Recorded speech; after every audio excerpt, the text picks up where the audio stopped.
take it serious when I'm not you. Oh, gonna take it serious when I'm loving you. Oh,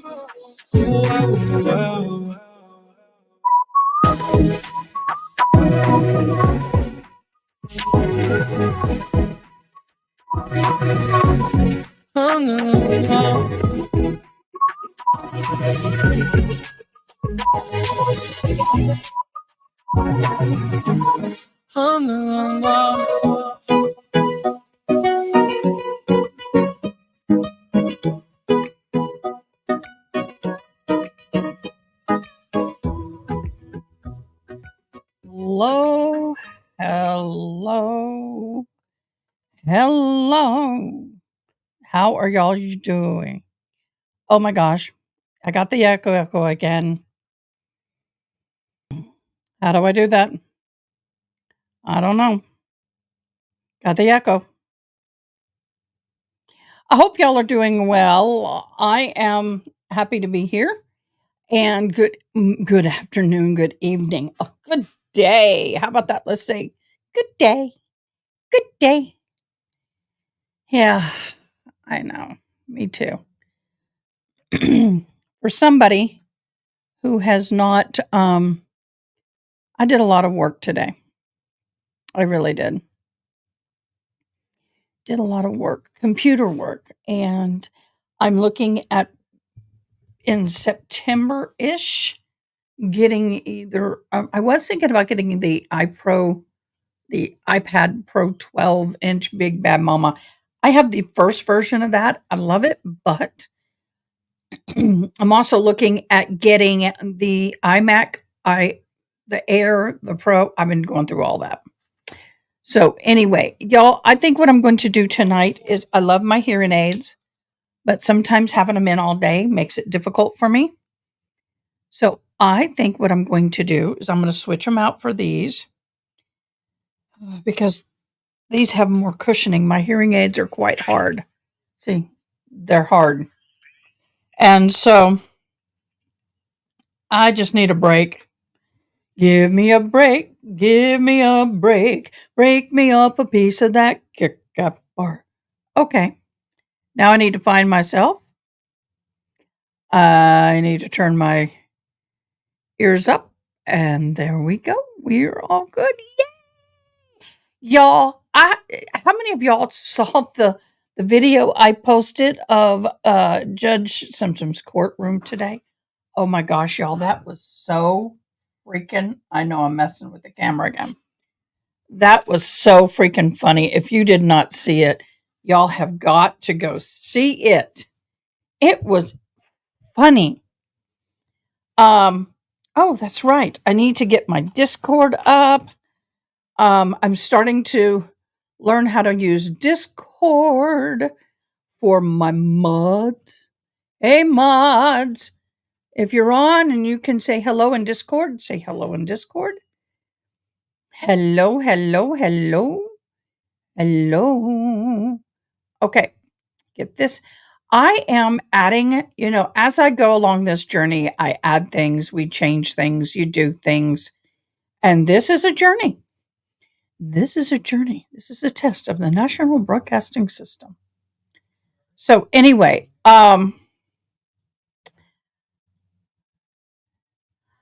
I don't know who's hanging out in live tonight. Tonight. I have got to rearrange my screen and all of that because everything's different now that I have that on there. I'm not on Facebook right now, am I?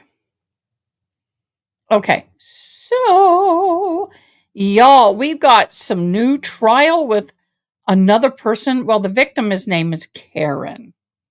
We have another Karen, y'all.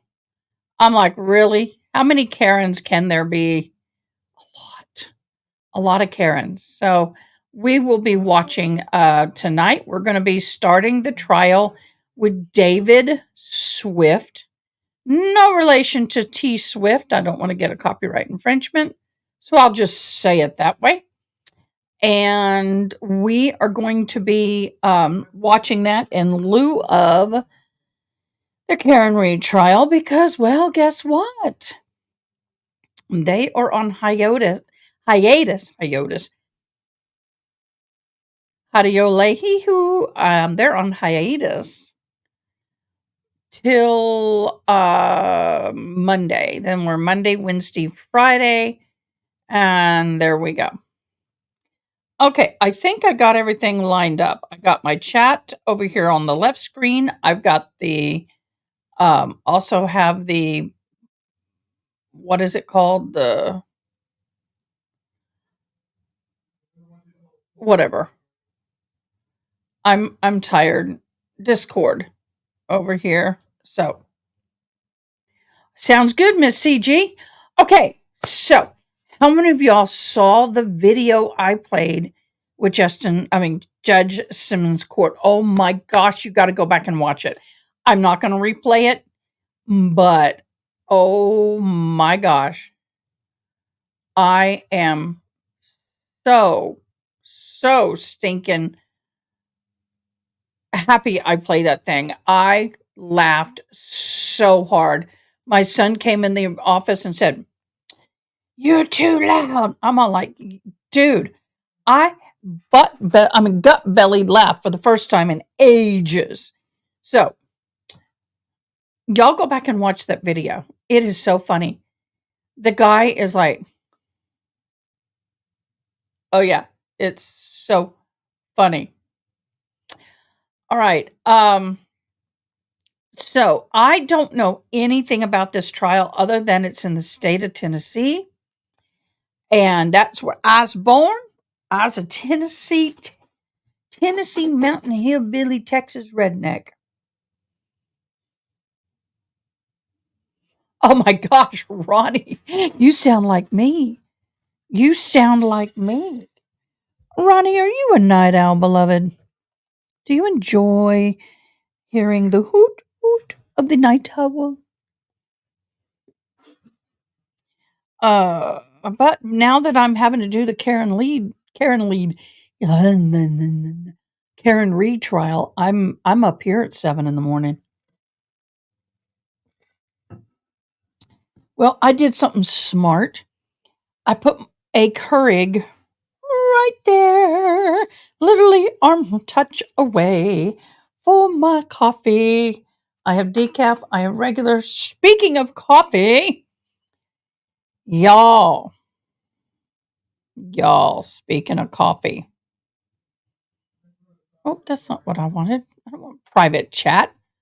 I don't want a private chat, y'all. Um, I need to play this for you and I can't find it. Why can't I find it? Are you kidding me? Oh, y'all.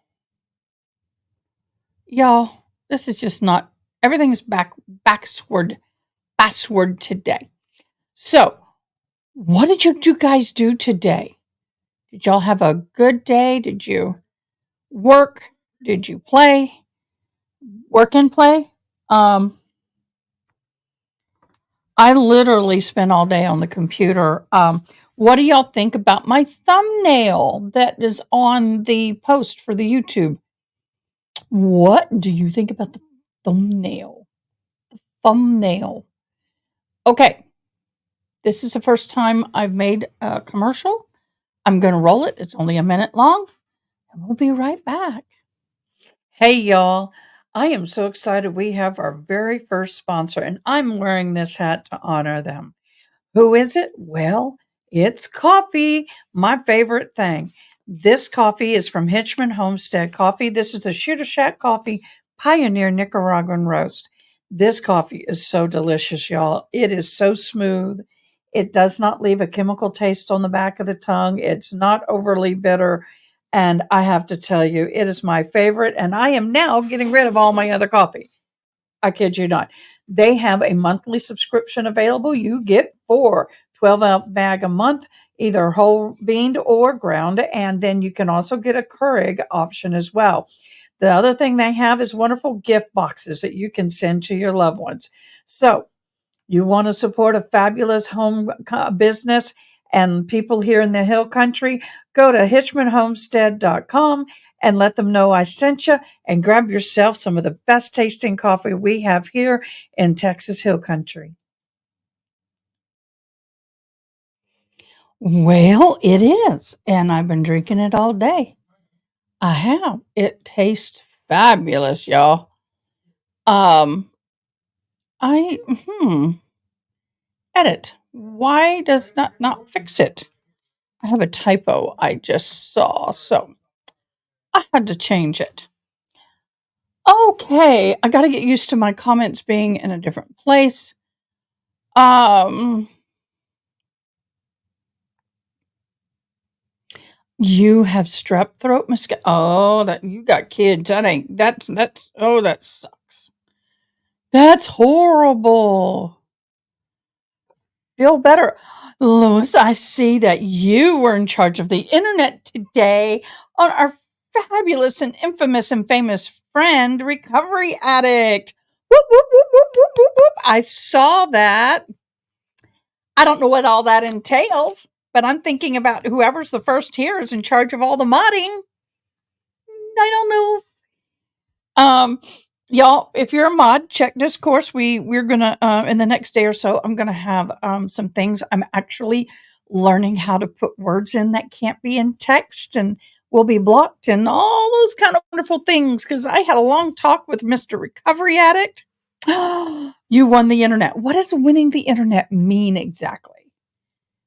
When I'd watch it, I was terrified to win the internet. I'd be terrified.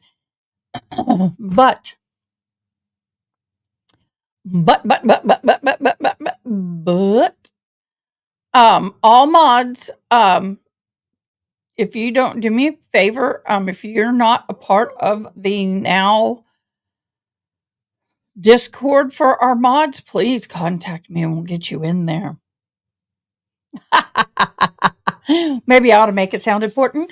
Okay, so the first one here today was Miss Kevin. Miss Kevin, do you want to have the internet today? No, you're sick. You can't have it today.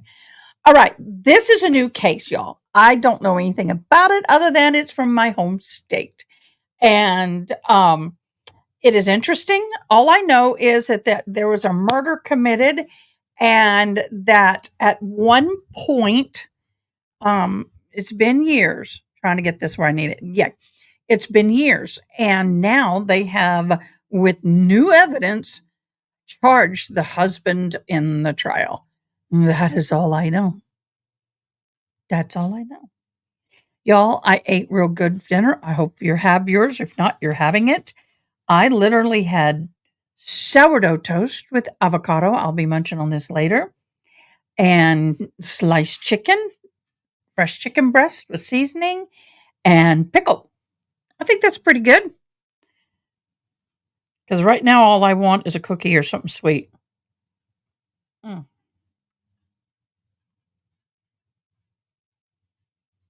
We can't be saying that.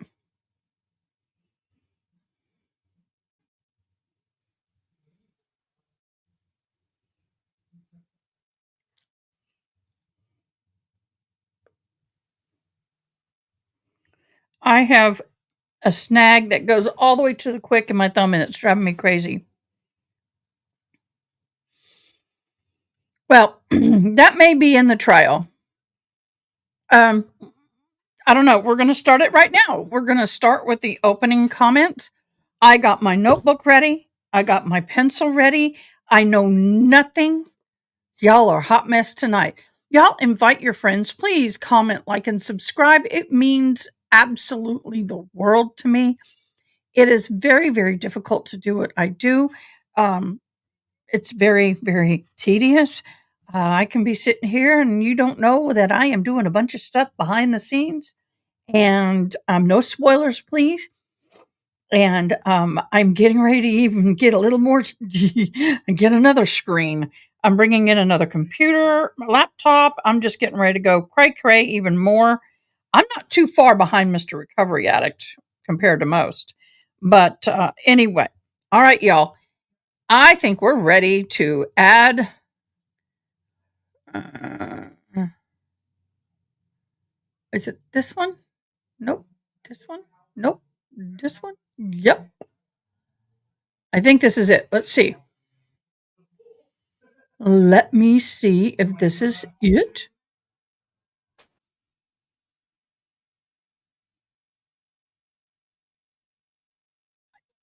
Screen is.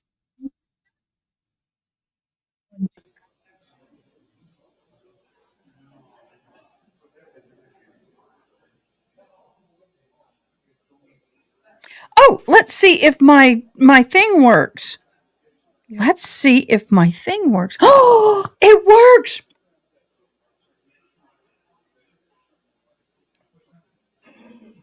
It worked, y'all.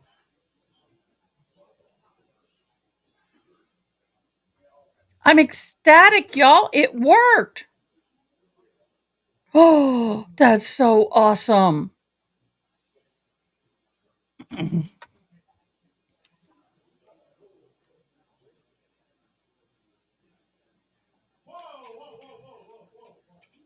We are going opening statements prosecution. And I probably misspelled that. Prosecution.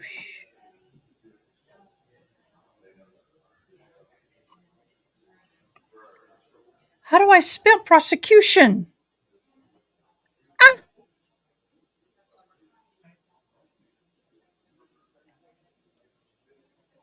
that's not good.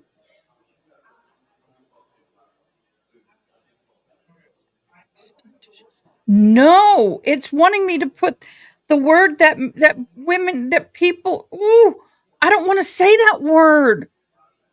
I'll get banned.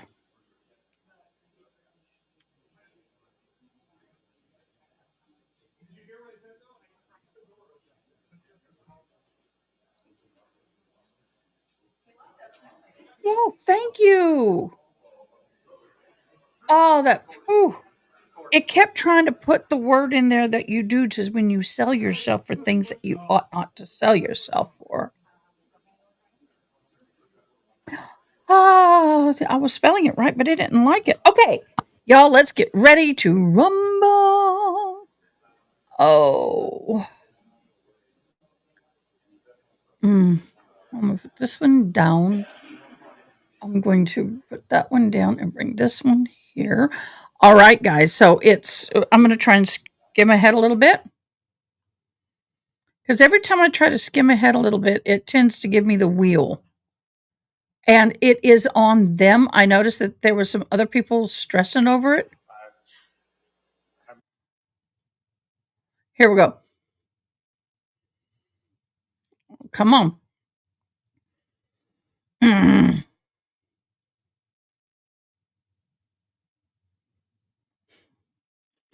It's my other account, y'all. I am the jail widow. I have something called Jail Widow. And that is a page where I talk about losing my husband to prison. And I'm using it as a test. But Jail Widow is me.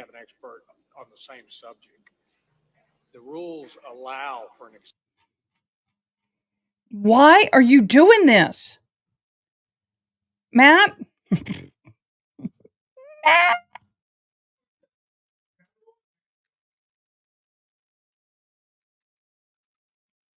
Oh, Steve, is the internet okay? I noticed that I was watching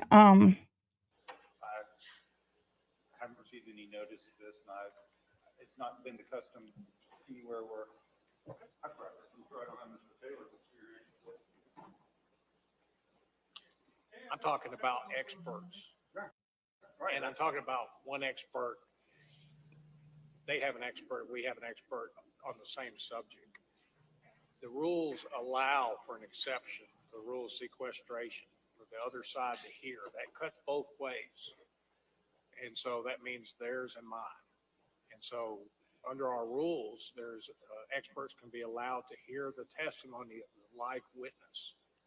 Now the others, and they're an exception. This is David For experts. What's state's position? Swift.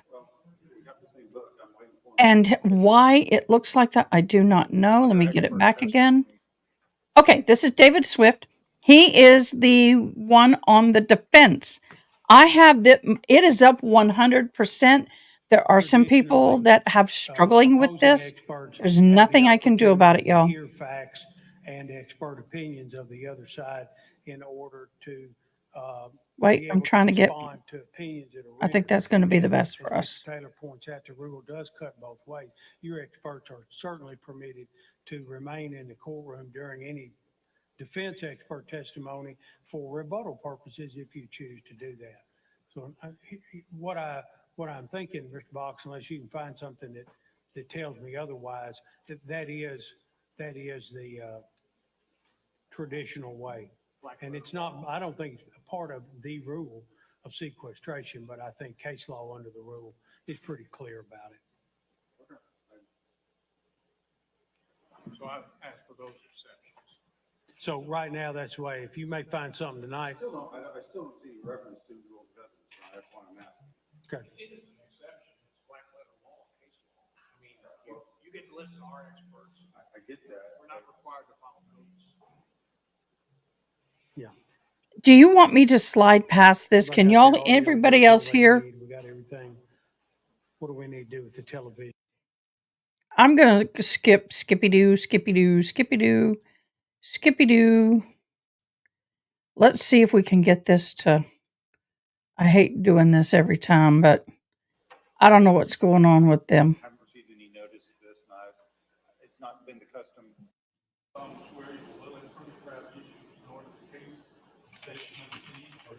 Okay, there's sweating in. Why is this doing this?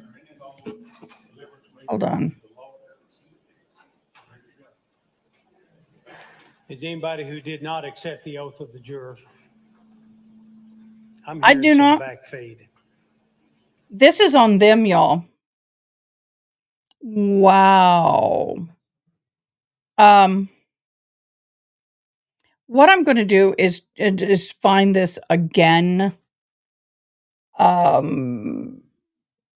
Because the problem is that this is on their end.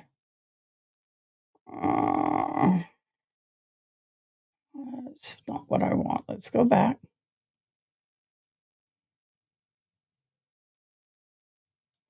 Yeah, unfortunately, this is on their end. So I'm rebooting into YouTube.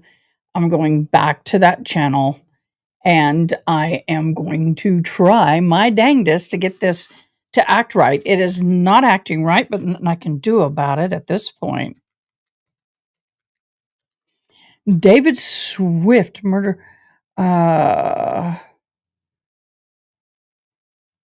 Looking for. There it is. Okay, let's see if we can get it going again. There we go. I'm hearing some backfeed. Yeah, a lot of backfeed, y'all. Lot of backfeed. Okay, yay, we're all here. Ladies and gentlemen, before we begin the trial, we're going to skip you as much as possible. During the course of the proceedings and describe how the trial will be conducted. Do y'all want me to skip all the jury instruction? More detailed instructions on how you are to go. I'm going to do that. We're getting straight into it. Okay. Also, by the way, whenever there's a break, I'm going to be skipping.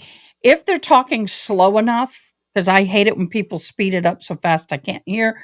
But if they're talking slow enough, I'm going to bump the speed just a hair.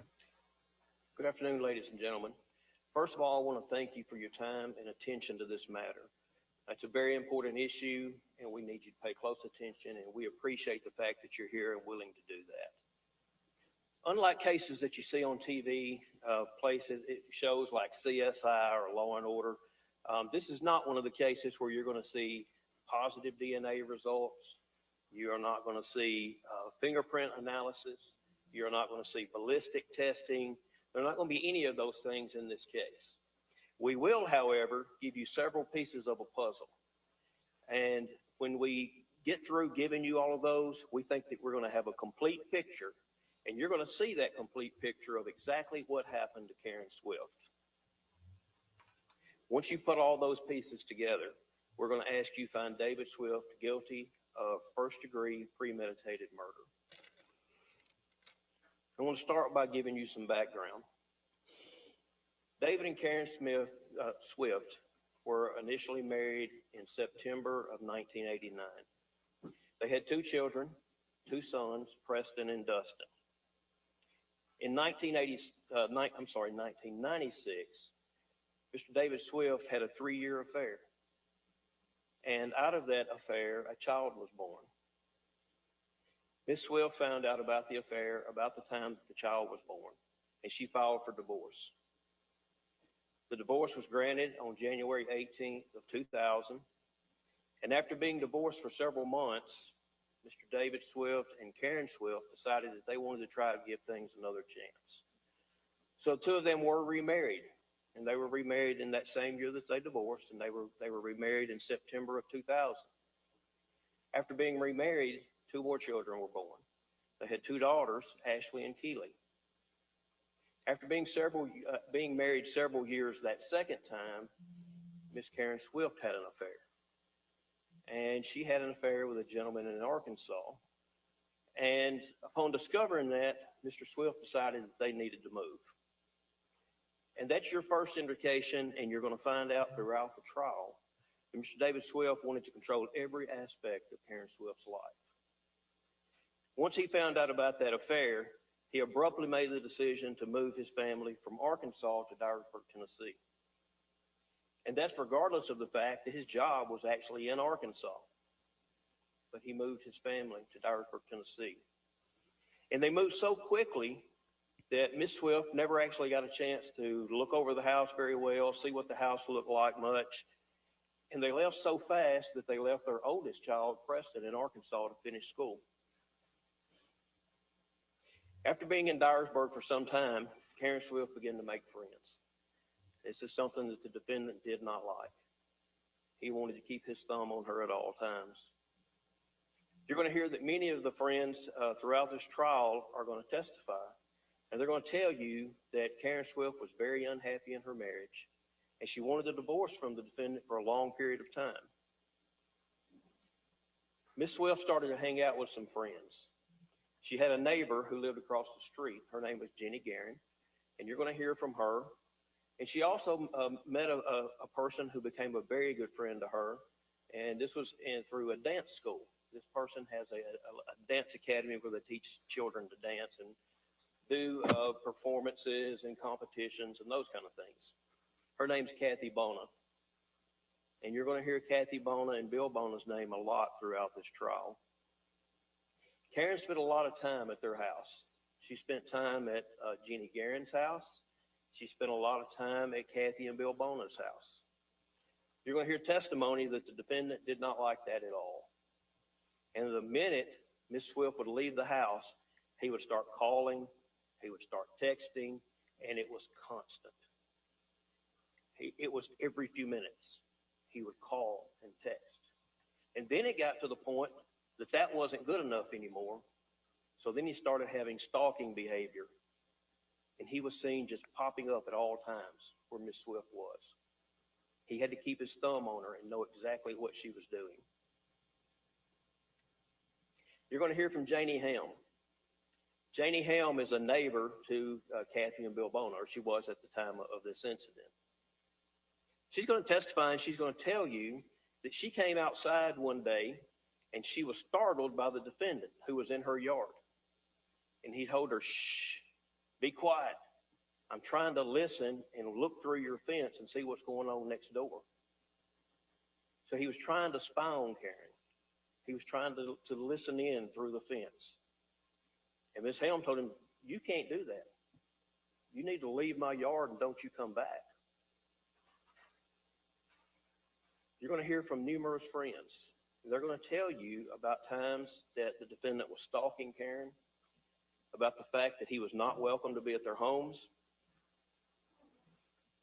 You're also going to hear that David and Karen Swift were having severe financial problems during the the year of 2011. But regardless of the fact that they were having all these financial issues, Mr. Swift still did not want Karen to work. If she went to work, she may meet someone. She may meet a friend. He may fear that she was going to meet another man, but he wanted her at home and not working. Because of that, I told you earlier that Miss Swift wanted a divorce for a long period of time. The problem with that was that she didn't have the money to file for divorce. Mr. Swift controlled all the money. He controlled the finances. She didn't have any money, and she couldn't file for divorce. Despite the fact that the defendant did not want her to work, she started trying to do some things on her own. She started doing some landscaping work, and she even started to clean houses some. And she did that in an attempt to try to make money in order to get that divorce. In October of 2011, you're going to hear that Bill and Kathy Bona loaned Ms. Swift $2,000 to file for that divorce. In addition to that, they also loaned her a cell phone. And this cell phone was called a Voyager. That was the name of the phone. And you're going to hear about this Voyager cell phone throughout the trial. They loaned her this second phone because she needed a phone that she could talk to her attorney without the defendant being able to monitor her calls, monitor her texts, and know exactly what she was talking to her attorney about. So she was using this second phone for that purpose. You're going to hear from Jason Creasy. Ms. Swift hired Mr. Creasy to represent her in the divorce, and she actually filed that divorce in October, and but she was afraid to be around when Mr. Swift was served that divorce. So Kathy and Bill Bona had already reserved a room. They were going on a vacation for fall break. The children were out of school for fall break, and they had rented 2 condos. Well, one of the couples decided not to go, so they just had an extra condo that was already paid for. So they told Ms. Swift, said, hey, why don't you just get the girls and come down with us? And that way, while he's being served from the divorce, you won't be at home. You won't be around. So that's exactly what she did. The thing was, she didn't tell the defendant that that's what her plan was. So she took the children and she left to go to Orange Beach. She did leave a note for the defendant. She left him a note and said, I've filed for divorce. I've taken the children with me. I'm not going to tell you where we are because I don't want you to come find us. And I'll let you talk to the girls as soon as we get there. We'll call you. And I'll let the girls talk to you. But you got to promise me you won't ask where they are because I don't want you to come down and find me. She also told him that to keep him from being embarrassed and being served at work or being served by a police officer somewhere when he was out, that he could go to her attorney's office and he would just serve him and give him the paperwork. And she did that to try to actually to benefit him, just to make it easier so that he didn't get served at work with divorce paperwork. Mr. Swift did do that. He went and on October 10th, 2011, he accepted service of the divorce at Jason Creasy's office. Some of you had talked about the fact that you had been divorced or been through one. One of the things about a divorce is once you are served, you have 30 days to file an answer to that divorce. If you don't do that, there are some consequences, and you'll hear about what those might be later on. Even though the defendant had 30 days to file a divorce, to file an answer to the divorce, he never did. He didn't file that answer because Karen Swift was killed before that 30-day period ever arrived. You're going to hear proof also that those divorce papers that he was handed and was served with were found in his trunk under a spare tire. And that doesn't sound like a person who intends to give that paperwork to an attorney and file an answer. The state submits that the defendant started planning the murder of Karen Swift several days before her before her death, and shortly after receiving the paperwork for the divorce. You're going to hear that the defendant had a knee injury earlier in the year. And he did. He had a legitimate injury that happened around April of 2011.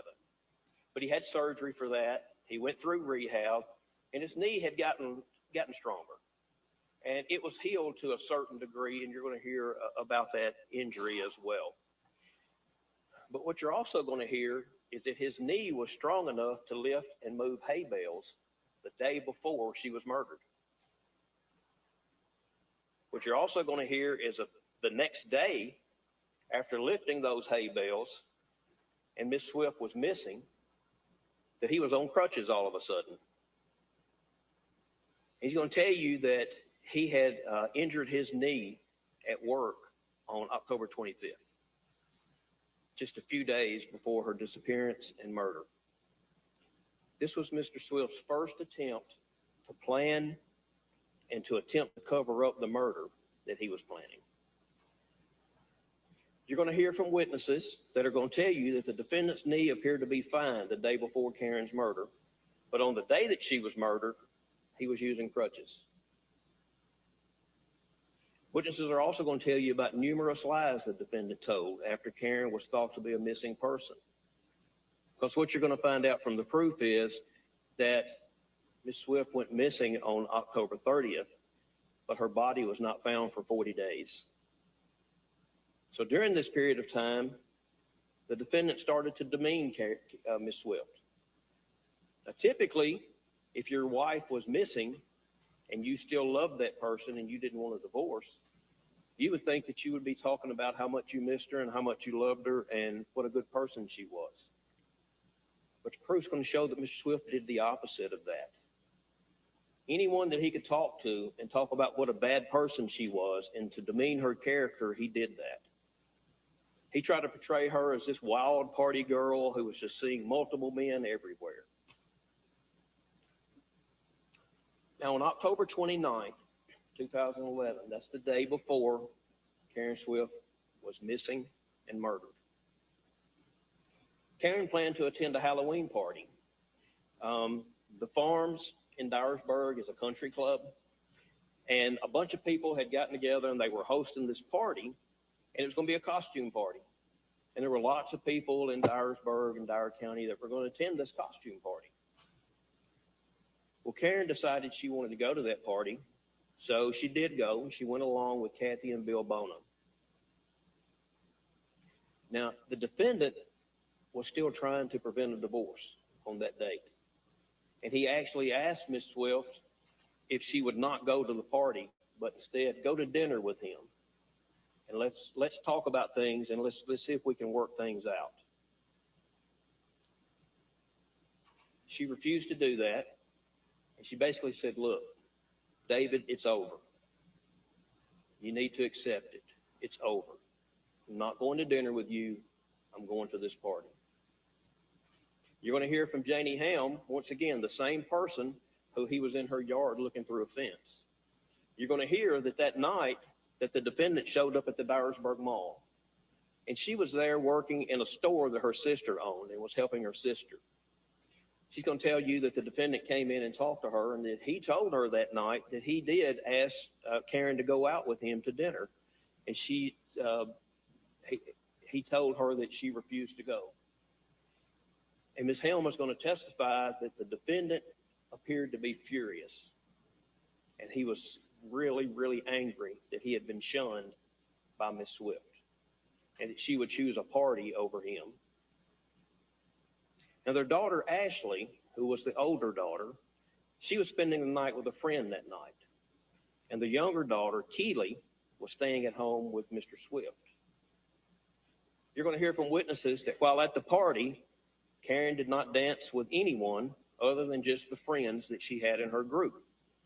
I'm sure all of you have seen a group of people dancing where it's men and women and everyone in a circle or in a group dancing. That's the only kind of dancing she did that night. She didn't dance with any other men. She didn't dance alone with anyone, only with the groups. You're also going to hear that while she was at that party, she never got in an argument with anyone.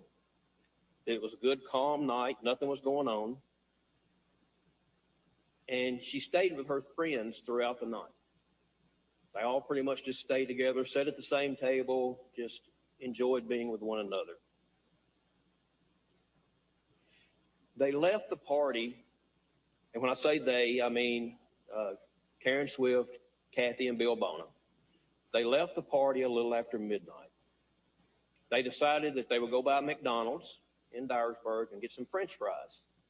And they were going to go back to the house, and Miss Swift's plan was that she was going to spend the night with the Bonas that night and just sleep on the couch.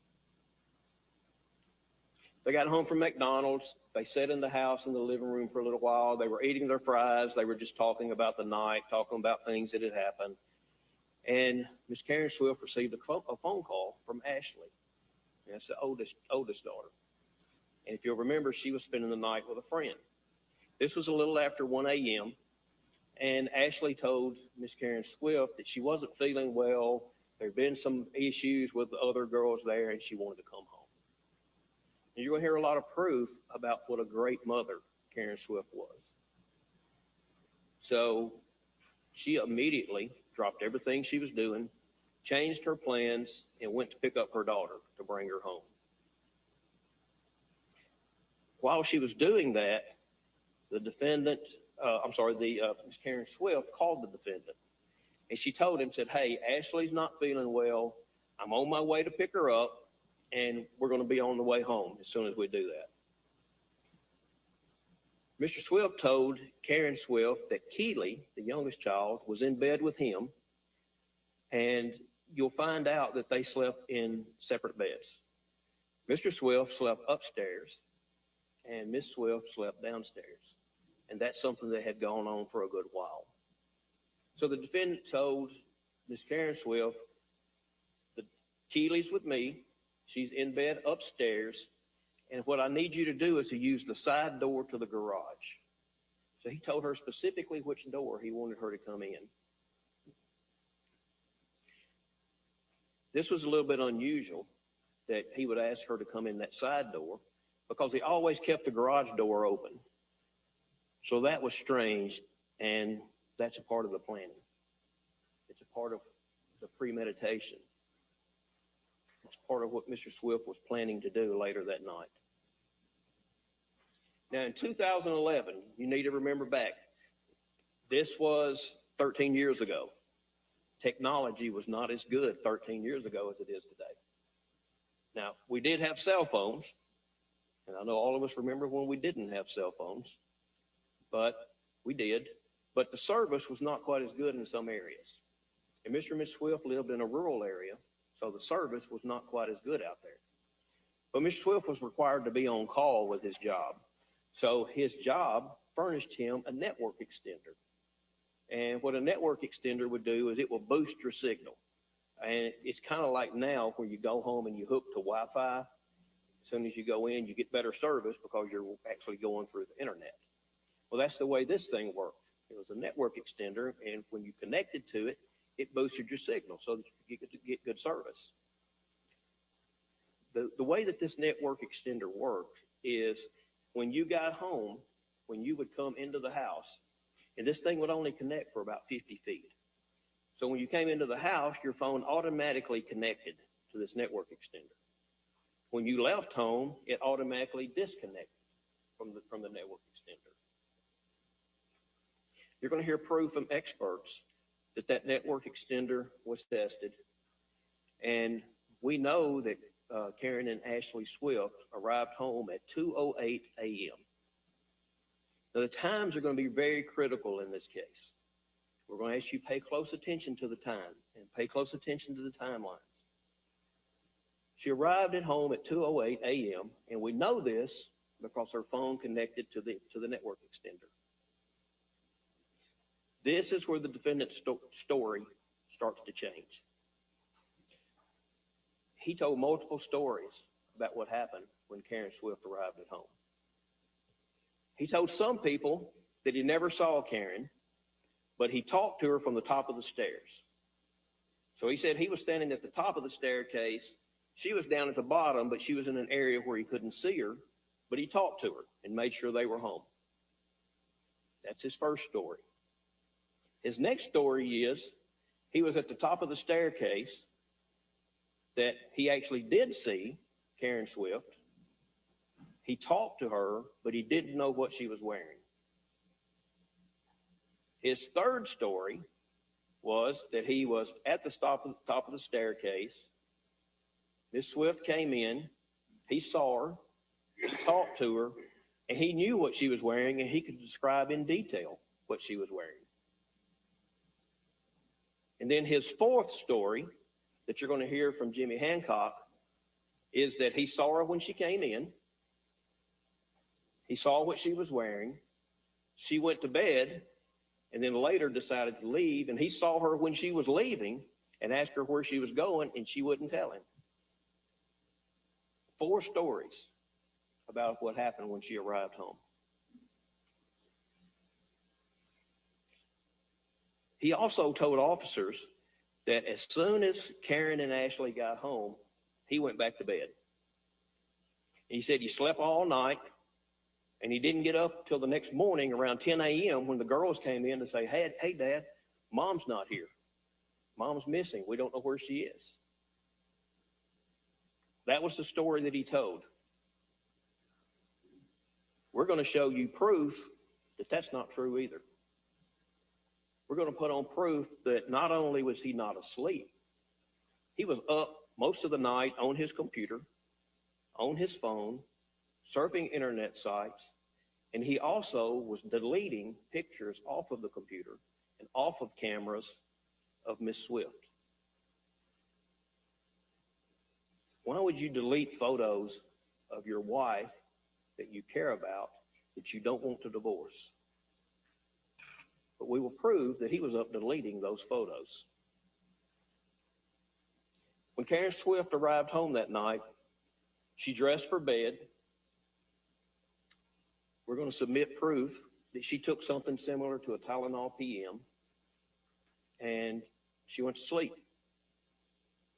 And she took Tylenol PM on a regular basis to help her sleep. She got into the bed along with Ashley. So now, if you'll recall, Keely is upstairs with Mr. Swift. Now Ashley is downstairs with Miss Swift. The proof is going to show that sometime in the night, the defendant took Keely from his bed, brought her downstairs, and put her in the bed in Ashley's room. The proof is then going to show that he went into Karen Swift's room, got Ashley out of the bed, took her across the hall, and put her in the bed with Keely. He did that so that the children would not wake up, and that if one of them did wake up, they would have the other one in the bed with them, so they would go right back to sleep. We submit that the defendant then went into Miss Karen Swift's room. He gained control of her. He stripped her clothes, except for her panties, and he dragged her to the garage. Once inside the garage, the defendant stomped Karen on her head with such violence that it caved her skull in, and it caused shards of broken bone to enter her brain. The proof will show that it was such a violent blow that it severely fractured Karen's skull, and it did so from one side all the way across to the other. Proof's also going to show that it was such a violent blow that it separated the sutures. And you're going to hear from a doctor that when you're born as a baby, your skull is not quite connected yet. But as you grow, it starts to connect and it creates sutures in your brain. And it was such a violent blow that it separated the sutures in the brain as well. After stomping Miss Swift's head on the concrete, the proof's going to show that there are fractures on the left side of the head, which show that it was against a solid object such as concrete, causing small fractures to this side and a large fracture to the other side.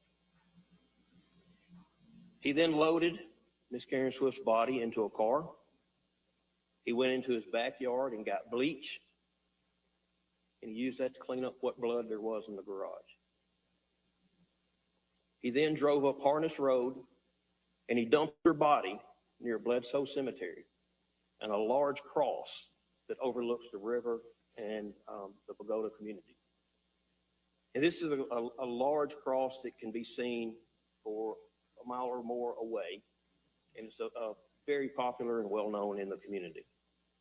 And that's where her body was dumped. He then rushed back to the house. He got a screw and manually inserted the screw into Miss Swift's tire. This didn't cause the air to go out, so he had to intentionally deflate the tire, let all the air out of the tire, which is going to be the right front passenger tire.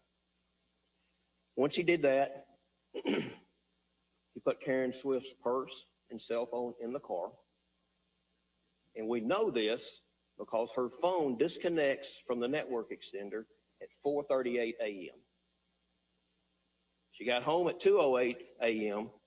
and it disconnects at 4:38 a.m.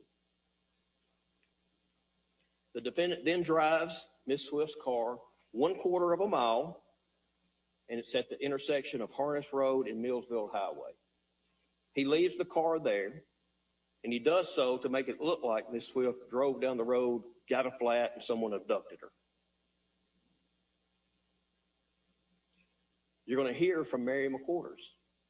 She's going to tell you that she lives right down the road from David and Karen Swift, or where they lived at that time. And at 4:40 a.m., she was awakened by the sound of a car with a flat tire being driven past her house. She's going to testify that the sound stopped when the car got to Millsfield Highway and Harness Road.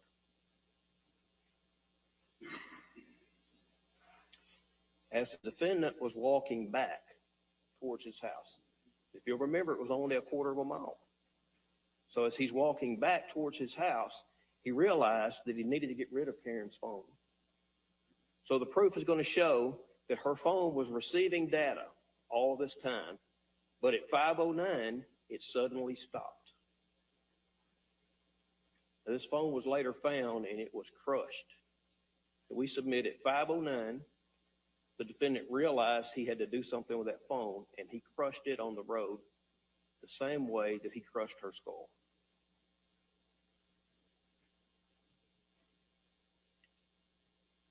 At 5:09, the phone stops. At 5:15 a.m., Miss Swift's car is seen by 2 different individuals driving down the road that knew her car and knew her. So only 16, I'm sorry, not that much. It was 5:09, only 6 minutes after the phone was crushed, her car is seen on the side of the road by 2 different individuals. A few days later, while they were searching, and Miss Swift is missing, at that time she's just a missing person. So the Sheriff's Department has called everyone in that's available, help us search for this person. The community is searching. Everyone is out searching for Miss Swift. During that search, a highway patrol officer finds Karen Swift's cell phone, which was her iPhone, the one that was crushed, and they also find the Voyager phone, which is the phone that was loaned to her by the bonus. And they're both found together a few hundred feet from Mr. Swift's house.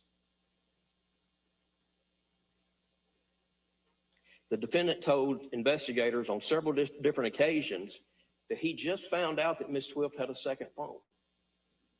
He told them that he didn't know anything about this phone until after she was missing, and then he found out she had a second phone. We're going to put on proof that that was a lie. We're going to put on proof that the defendant knew she had a phone. He actually had the phone saved in his contacts, and he had called the phone numerous times. Another story that's not true. On October 30th of 2011, the morning that Miss Swift was missing, Mr. Swift never called the police.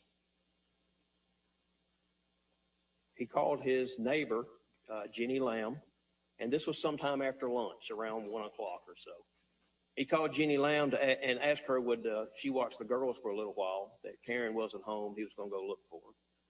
And she told him at that time, well, her car is at the end of your road. It's just a quarter of a mile up the road. It's right there parked on the side of the road. We saw it this morning.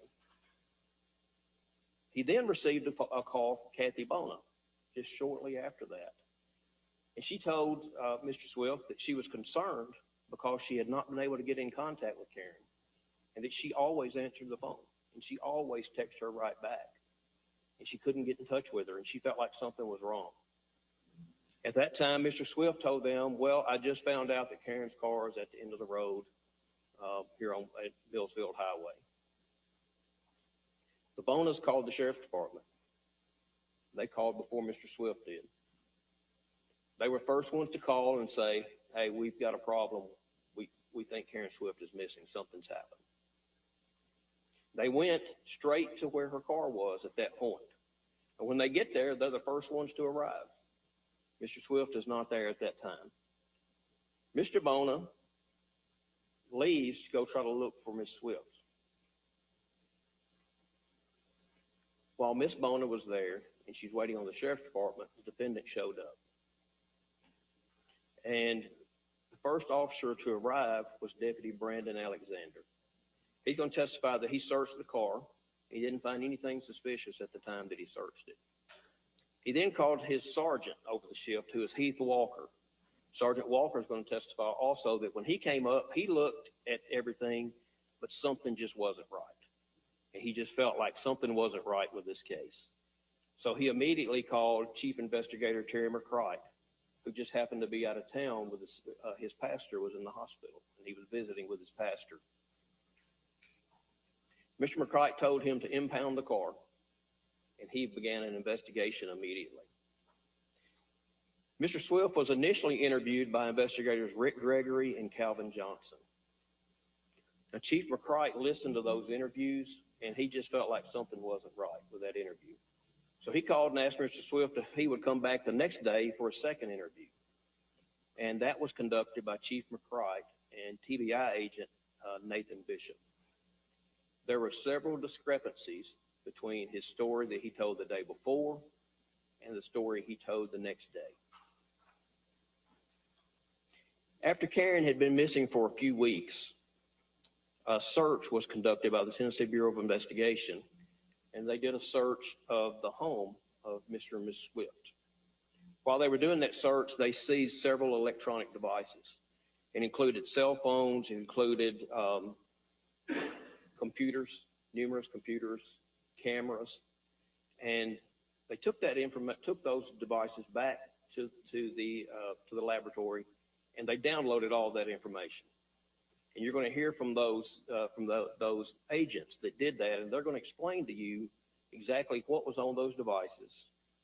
They're going to tell you what the defendant was doing the morning that Ms. Swift came up missing and was murdered. They're going to tell you what the defendant was doing in the days that happened after she was missing. Y'all, I know I've been quiet. I've been writing. He's going to give you conspiracy theories. He's going to have all these rabbit holes that you can chase and go down. Sorry, I've been writing like they're doing that to try to take your focus off of the facts of this case. Was it a stranger who just happened upon Karen and abducted her and killed her within that few minutes? This is good. Was it a neighbor who didn't like dogs? Did he kill her because there was an issue over the dogs? Hey, Andrea. Was it the prominent family in town? Andrea, I know you sent me an email with your information or a text or something, but it disappeared. Please resend it. I saw it and then I went back and it was gone. The problem with all of these theories is Love that you. none of them had a reason to kill Karen Swift. There's only one person who had the motive to kill, divorce, who had the means to kill, which was by stomping her, and who had the opportunity, because he was the last person to see Karen Swift and the only person that had the opportunity to do so. We're going to ask that you pay close attention to all of these witnesses that you're going to hear from. We specifically want you to pay attention to all of the lies that the defendant told throughout this investigation. Y'all, this is going to be good. Proof, we're going to have woven such a tight web around the defendant that it's I don't think so. I haven't done anything. Could have brutally murdered Karen Swift, but the defendant. I haven't touched I anything. ask you to find him guilty. How did I ban of her? murder. Thank you.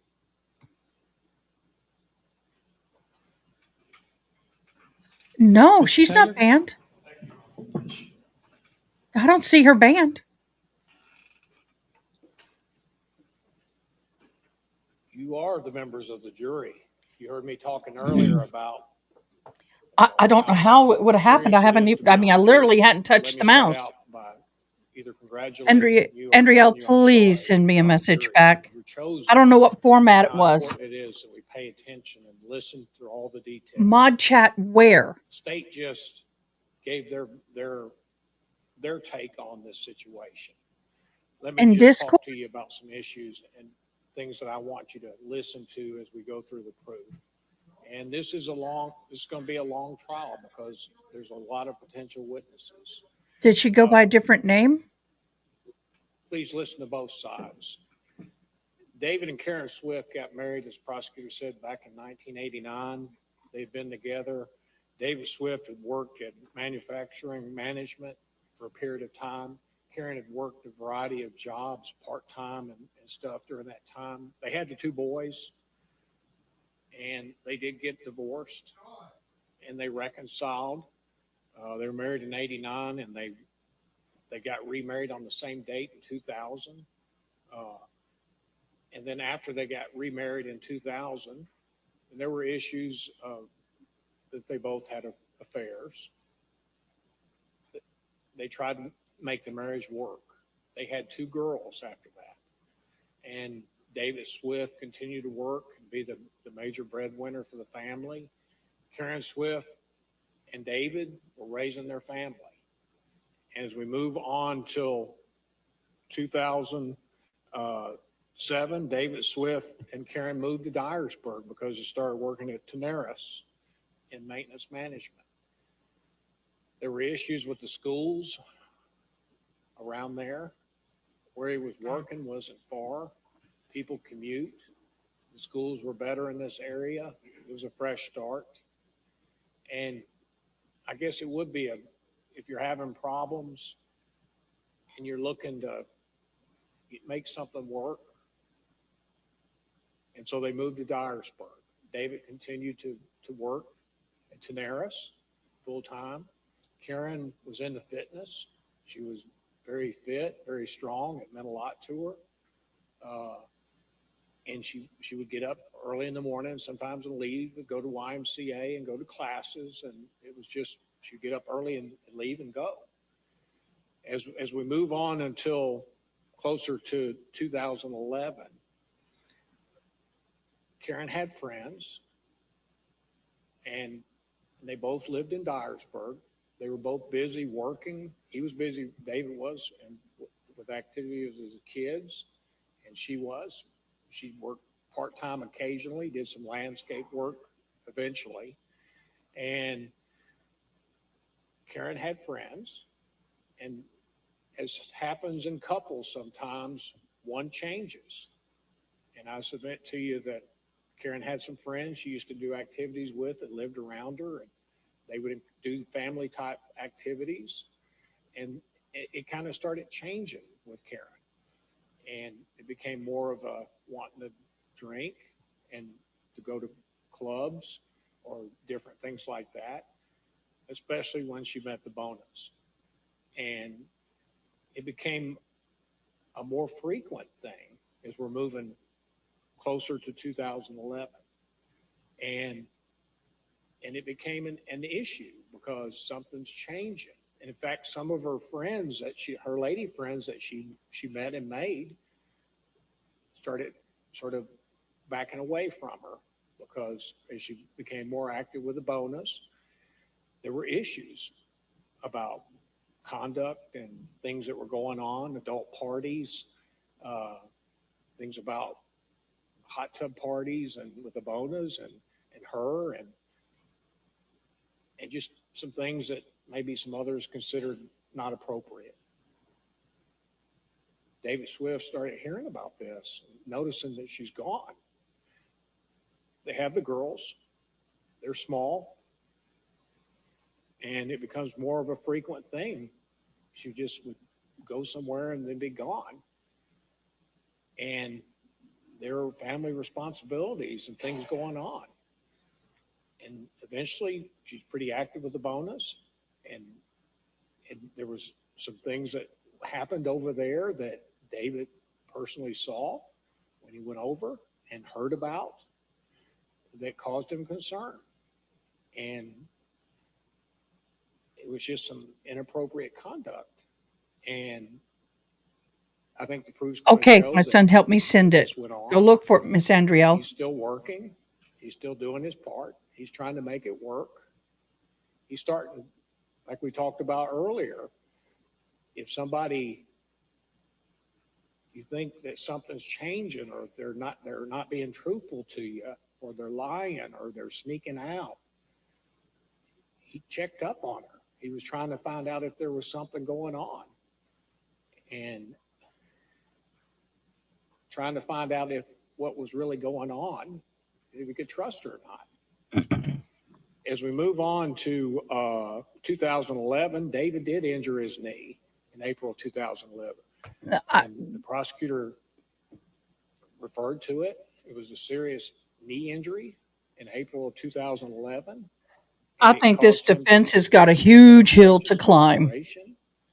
And we move on, and around, there's problems with the bonus, and it becomes, obvious and active at this time that Karen's going away a lot. And so sometime in, Karen filed for divorce in October the 10th of 2011. And before that, the bonus, they're the ones that provided her with another phone. And David and Karen had their plan, through a certain company. And yes, he got the records, but Mr. Bona kept up with Karen also about what her calls were and things. So he gave her a phone, and, you have to decide, what's the situation here.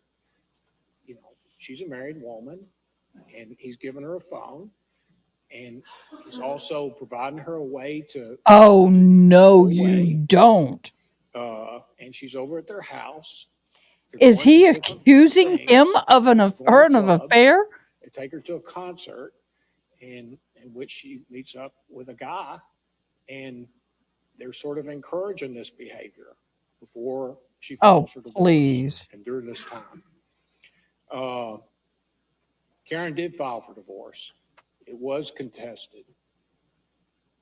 She filed for divorce, and she did go to Gulf Shores with a bonus.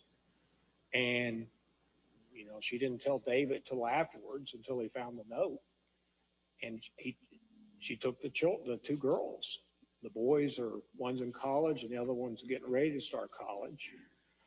And that's how he finds out. And so after a few days or a week, she comes back.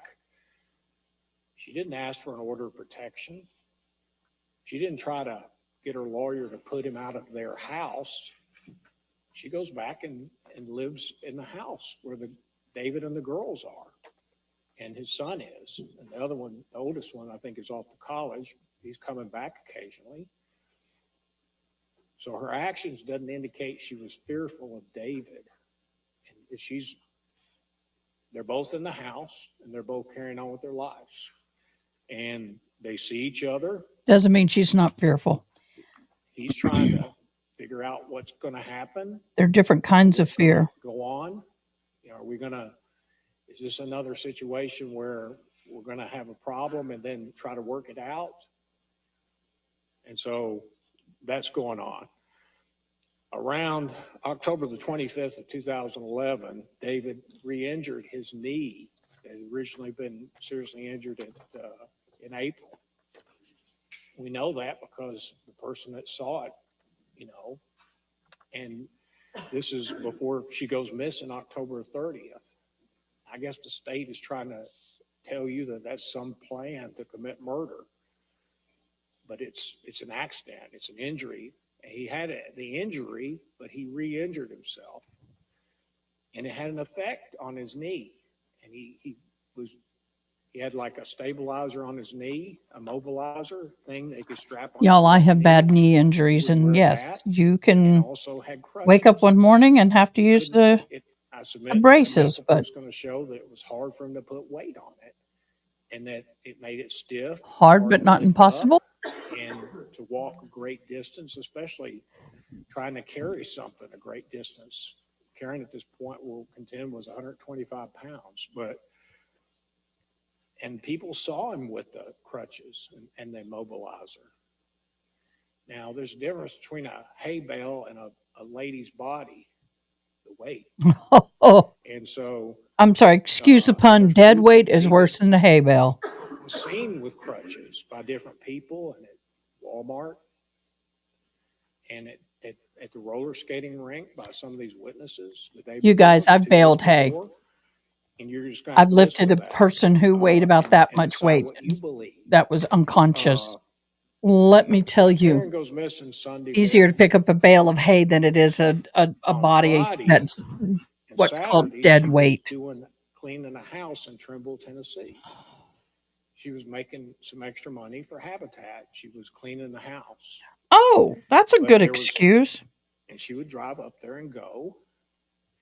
And there was a hayride bonfire at the Swift's house where Karen and David are there at their house, and they're having like a little party pre-Halloween for families and kids. And she's there and David's there, and they go get the hay and they come back and other people see him there.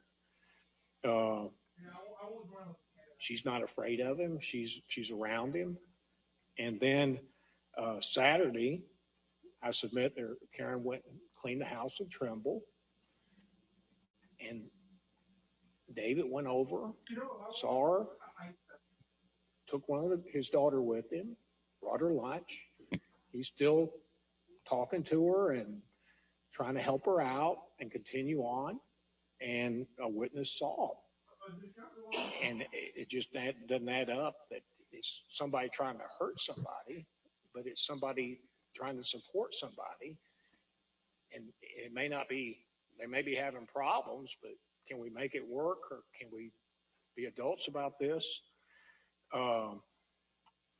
Saturday night, after doing the cleanup at Trimble, Karen goes to the party, and she did plan to stay all night. David didn't call her back and say, come home, Her daughter, who was with somebody else who was supposed to spend the night, called her and said, come get me. I don't want to stay here anymore. And then Karen left the bonus, and they had been to the country club, and they had been doing some activities there, drinking and, at the party. And Karen was at and went and picked her daughter up. And then she went home. She came home, and I submit to you that David was there. He said he heard or saw her, and that their children were there, the two girls. And then Sunday morning, October 30th, 2011. Is that too fast? I sped it up. Now, before we get to that, Karen's plan was to get up Sunday morning. Let me know if it's too fast. The bathrooms in the house at Trimble. So she would get up early and go do things, go to the gym, or that was her plan, to go to the house in Trimble and finish cleaning it up. And I mean, that's what he understood, or that's what her plan was, and she told other people. So it's not unusual that she'd get up and leave early in the morning. Now, the prosecutor said some things about her car. Her car was found a quarter mile from the house, and it did have a flat tire. And I guess you're going to have to ask yourself, what proof is there of all these things that the prosecutor's alleging or contending? That David, when she come home that Saturday night, early Sunday morning, and I submit there's no proof that David Swift left the house with his two girls there. And the prosecutor says that David Swift murders her and bashes her skull in a violent way in the garage of their home at 65 Willie Johnson Road. And there's nobody that heard any screaming or any disturbance. And you're going to hear that on that Sunday morning, after David Swift gets up, and there may be things with people using the computer at the house at different times. And the prosecutor said about Karen's phone, registering on the extender before and after is consistent with Karen coming in and Karen leaving in her car. It was her car that she got in, her car that was found down the road. Karen Swift was a attractive woman that people said she could walk in Walmart and guys would go up to her and say things. She left. I contend the proof is she left the house. And there was a neighbor, a Mr. I went blank, hog shooter that lived across from him and down from him. And there was an issue with him poisoning their dog and Correct. the neighbor's dogs. Andrea. And these cell phones were found in an area down from behind where he lived or where he had his property later on. And I don't know, the issue could be, you're going to hear from two different experts about the tires. There's another one that talk about what these tires do show or don't show and what tests were done or not done. This issue with a nail being intentionally drilled into the tire, whether the facts support that or not, you're going to have to decide after listening to both of them. David Swift got up. He does call and look for his wife. After a while, he don't hear from her. He talks to other people. He hears from somebody that he talks to, one of her friends, that she saw her car down the road. I submit to you that witness is going to say he acted like he was genuinely surprised and concerned. And he calls Mrs. Bonner. And he does go ask this lady to watch his children, and she's at the mall. He goes to the car, and then he goes to the mall, and then he comes back. And when he comes back, the Bonas are there, and they're out there. They're kind of really involved in Karen Swift's life and all of her activities. And he's concerned about the car's broken down. There's a flat tire. Where is she? And they call the police. Well, Mr. Bona does to see if she's been arrested or in jail. And David does, but he's not sure what's going on. And it's not unlike Karen to get up and leave. And so before you bring the police in and say something, you want to at least make sure, because it can be embarrassing. But that's what's going on. From there, law enforcement comes. There's nothing in the car that indicates. The prosecutor said that her body was loaded in her car and driven down there and then driven back. The volume is as high as I can get it. This grisly murder occurred in Even her recovery garage, addicts struggled a little bit. while his daughters are in the house. Nobody's hurt. I can slow it down and make it easier. After that, this Sunday, law enforcement comes into the house and looks around that day and in the days after, immediately after. I am gained up as high as it will go. Looks through the house, takes pictures as they're going through, looking for anything unusual or anything that possibly might be questionable. TBI comes out, they're called in, they go through and do extensive analysis, I submit, of the house, of her car. They have search warrants for David's vehicle too.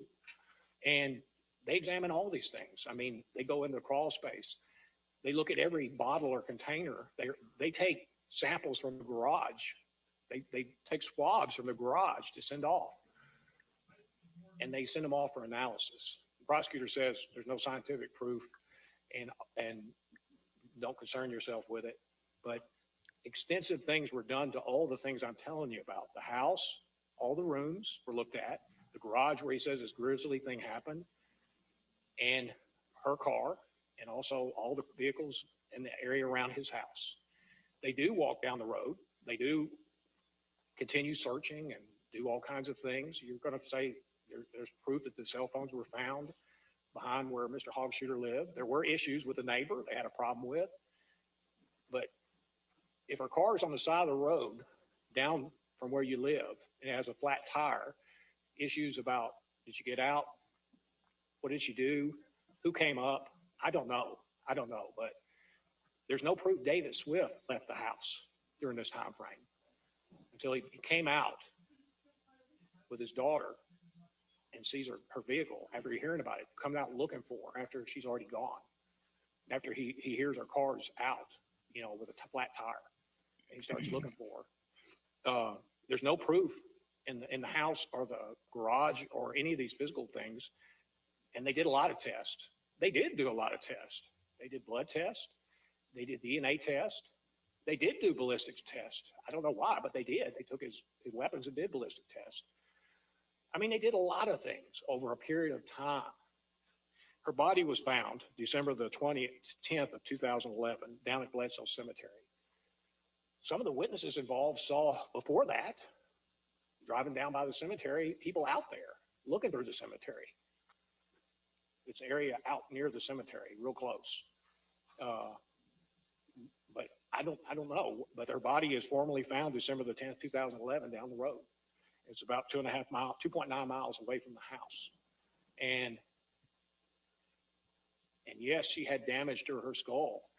Yes, it was an injury to her skull, and the medical examiner tell you about it. He said it was a homicide, blunt force trauma, and that was the cause of her death. None of her clothes were found. Her panties were pulled down when they found her body. And I'm not trying to be crass or anything, but her panties were pulled down below, down towards her knees. It could look like a sexual assault. There was no semen found or DNA on the panties, but I don't know. But that's the state they found her body. And I'm not saying that to belittle or anything, but it looked like an assault. None of her clothes were found. None of her clothes, other than in her car, it looked like she had changed out of her clothes at the party, and her clothes were found in her car. There was no blood found in her car, her blood, or anything that indicated that her body had been loaded in her car, like the prosecutor said. These are things you need to look at and think about. He says, yeah, don't concern yourself if there's no scientific test. There's no proof through science or whatever, but they did a lot of things here. And what they don't show, he's trying to, I just submit, you got to ask yourself, is that realistic or reasonable? Now, after that, David Swift talked to him several times that day. He did call law enforcement. They did talk to him. They talked to him several times. He told him about his injury. It was just a fact of his state, how he was. I mean, at that point.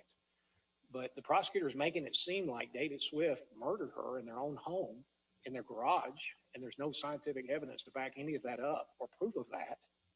I submit to you, there's no proof of where it occurred. Did somebody pick her up? I don't know, but he doesn't have to prove he's innocent. I'm not saying that, but there's no proof to back anything up that the prosecutor's saying about the location of the garage or anything like that, or her car. So those are things that I think you should concern yourself with. After that, 2011, he talked to him several times. They came back to the house several times. He agreed to let him come and search. Like I said, they even looked at the cleanup bottle out next to the pool. He had a bottle of bleach out there, and they checked it to see if there was anything on it.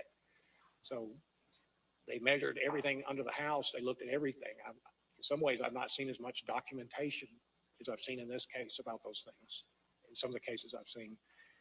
After that, things go on. Nobody's charged for a long period of time. This is 2011. It becomes mentioned in a race for sheriff and the race for the district attorney's office that nothing's been done. Better do something about it. And over time, in 2022, the indictment was issued. After all those years, there's been no scientific breakthrough or anything other than what we just talked about. There's been nothing new that's come in or anything. After all this time, there was a charge. And it's important about proof, about asking, how do you prove what you're claiming? And so I ask you all, I could sit and talk about a lot of things here, but this is some of the issues that are going to be involved, some of the major issues. Sometimes when people are going through a divorce, they start talking about each other, both sides. They want you to understand how they've been wrong. And I submit to you, both parties were doing that before. This is what that means in sign language. Sometimes they just want to talk to somebody about how they feel. So please listen to all the questions and all the witnesses. And those are issues that I think you should look at as we're going through this trial. Thank you. Rebuttal? Thank you, Mr. Taylor. Ladies and gentlemen, honestly, we didn't think we'd get this far today. We thought it would take the better part of today to select you for service on the jury. And so we've gone as far as we can go today. We're going to let you all go in just a few minutes. I'm going to see if there's anything that they do. We need you. I have the other one queued up already, I believe. 8:15, and again, if you will report directly to the jury room like you did after lunch, just go straight to the jury room. At 8:15, we should be able to begin promptly at 8:30 tomorrow. If for some reason you have a problem, family issue, an illness, an emergency that you can't deal with you need to call in or get someone to call into the clerk's office first thing in the morning so that we at least know there's a problem. Okay, I hope and I keep my fingers crossed that there's not for every reason, but certainly not right now. So we'll see you all in the morning. Before you get up and go, though, let me say this again. Don't discuss the case with anyone. Okay. If I was on the jury, I might be tempted to go home, get out my iPad or my computer, and try to see where Harness Road is in Dyer County. Don't do it. Don't get your phone out. Don't get your iPad out, computer out. Just don't do that. Do not speak with the attorneys, with the defendant, with any family members of the defendant or the victim, any person who claims to be a reporter or a media person. You're not permitted to give any interviews. They're not permitted to approach you at this time under any conditions, including if they say you'll just be an unnamed source. Don't do it. Do not do that. Do not form or express any opinion about this case. Again, there are many reports, a lot of information out here. Don't go home and look at it tonight. Please don't do that. You have to help me. I can't go home with you. And I'm not making you stay in a place where I can control the information flow. And so I need you to help me preserve the integrity of this trial and make sure that when you make a decision, that your decision is based on what you're going to hear in this courtroom only and exclusively in this courtroom there. So don't do anything that I've asked you not to do.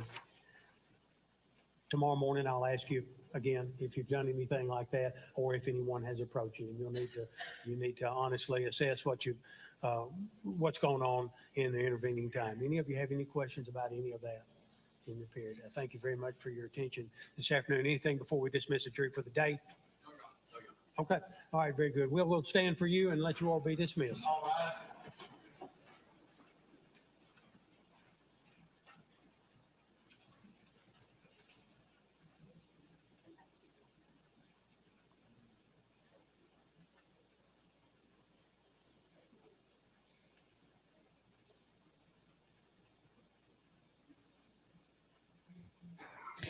Let's see what holds. Let's see if they do anything after they All right, leave. let's continue. We're going to switch over to Junior, day you be 2. ready to go at 8:30 in the morning? Yeah, I'll be wanting you to call your first witness then. Mr. Taylor or State, is there anything else we need to do before we adjourn for the day? Okay, we'll be here. I need you all here at 8:15.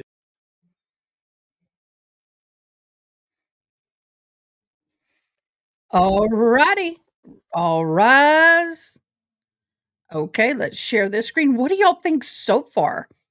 This may be far more interesting than I thought. Y'all, I may be a little more intrigued by this than I had anticipated. What are your opinions? I mean, just by the lowdown, I mean, it doesn't sound good for him. I'll say that much. We forgot to do the happy birthdays, and I have a friend that has a birthday. OMG. Y'all, I am slipping. Let's go ahead and do the birthdays. Let me get it up. Gotta get it going. Let me grab it. Oh, I have a friend who has a birthday today. I can't forget to do birthdays if my friend's birthday is today. I actually got several friends' birthdays today. Okay, let me get it going. So, what is your opinion while I'm doing this? This sounds like it's going to be a little interesting. No spoilers, please. Okay, let me get myself full screen. Why won't it do full screen? Oh, that's why. Because it's doing something that it ought not be doing. It's not on the right page. I got to click on this for it to work. Full screen. There we go. He's like a grandpa telling a story. That he is. That he is. Wow. I've changed everything around, so I got to look for it.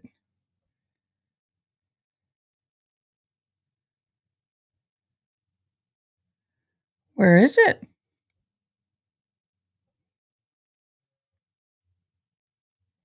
Where is the happy birthday? It's not on here. Y'all, can you hear this if I put it over here? I'm going to do this. Can you hear this?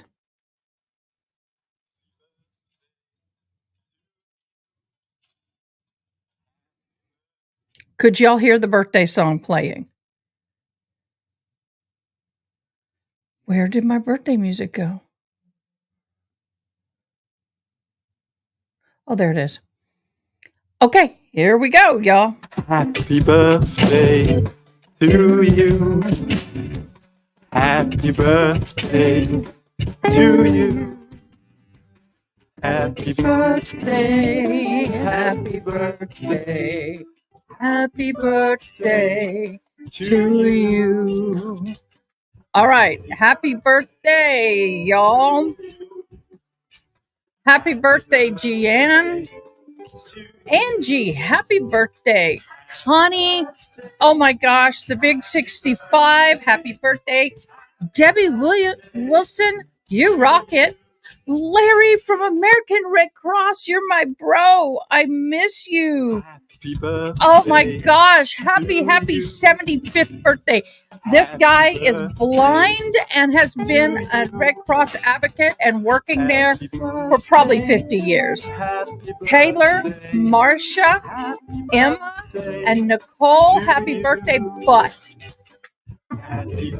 a very special happy birthday to my friend Jeff Lingle. Jeff, you have a great rest of your birthday. You work hard, so I hope you played hard this past weekend. Happy birthday to everybody. And if you didn't make it on my list, happy birthday. Oh my gosh, those people rock. Oh, let me tell you, uh, Larry Roser, oh my God, he is amazing. I loved working with him at the American Red Cross.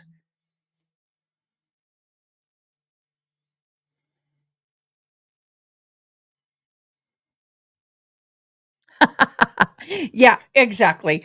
I appreciate everybody trying to keep it, I think we always ought to approach it like a juror.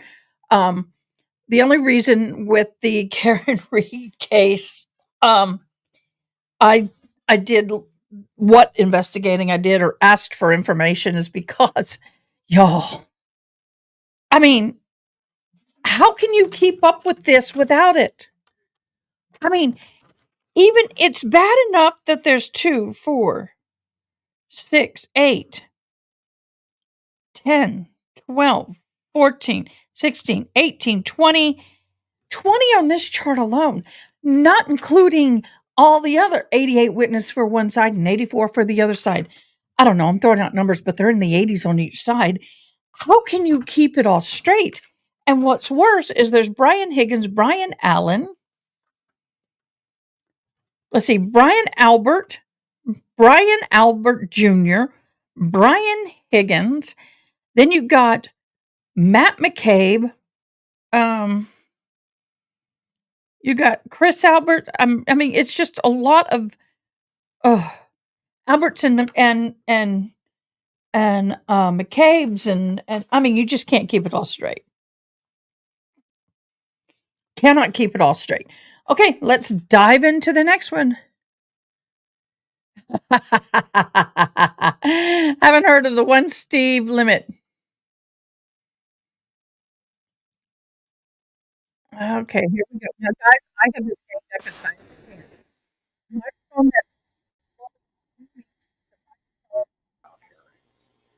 what? Honor said you seemed to. That humming and all that stuff, we can't do anything about it.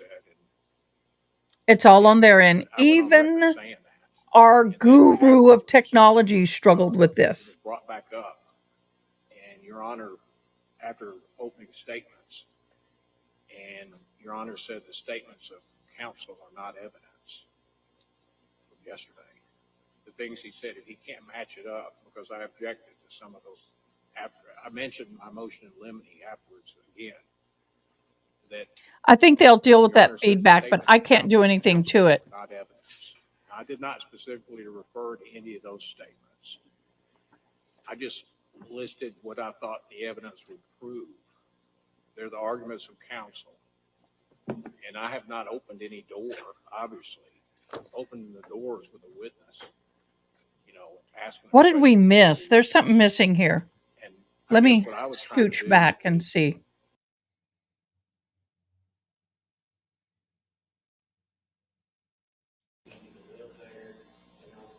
Oh, come on, get the mic under you.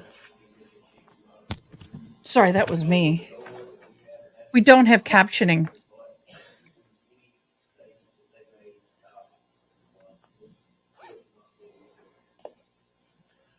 All right, Mr. Taylor, what do you think about that?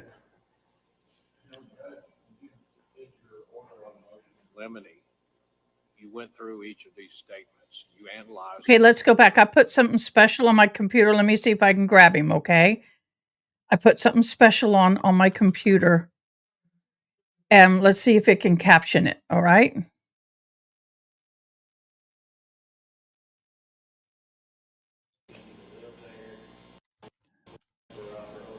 Let's see if I can get it.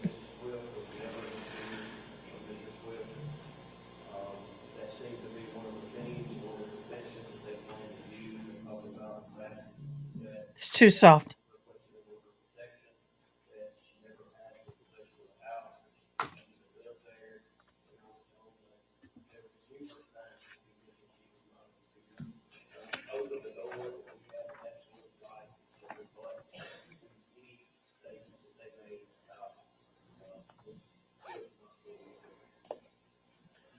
All right, Mr. Taylor, what do you think about that?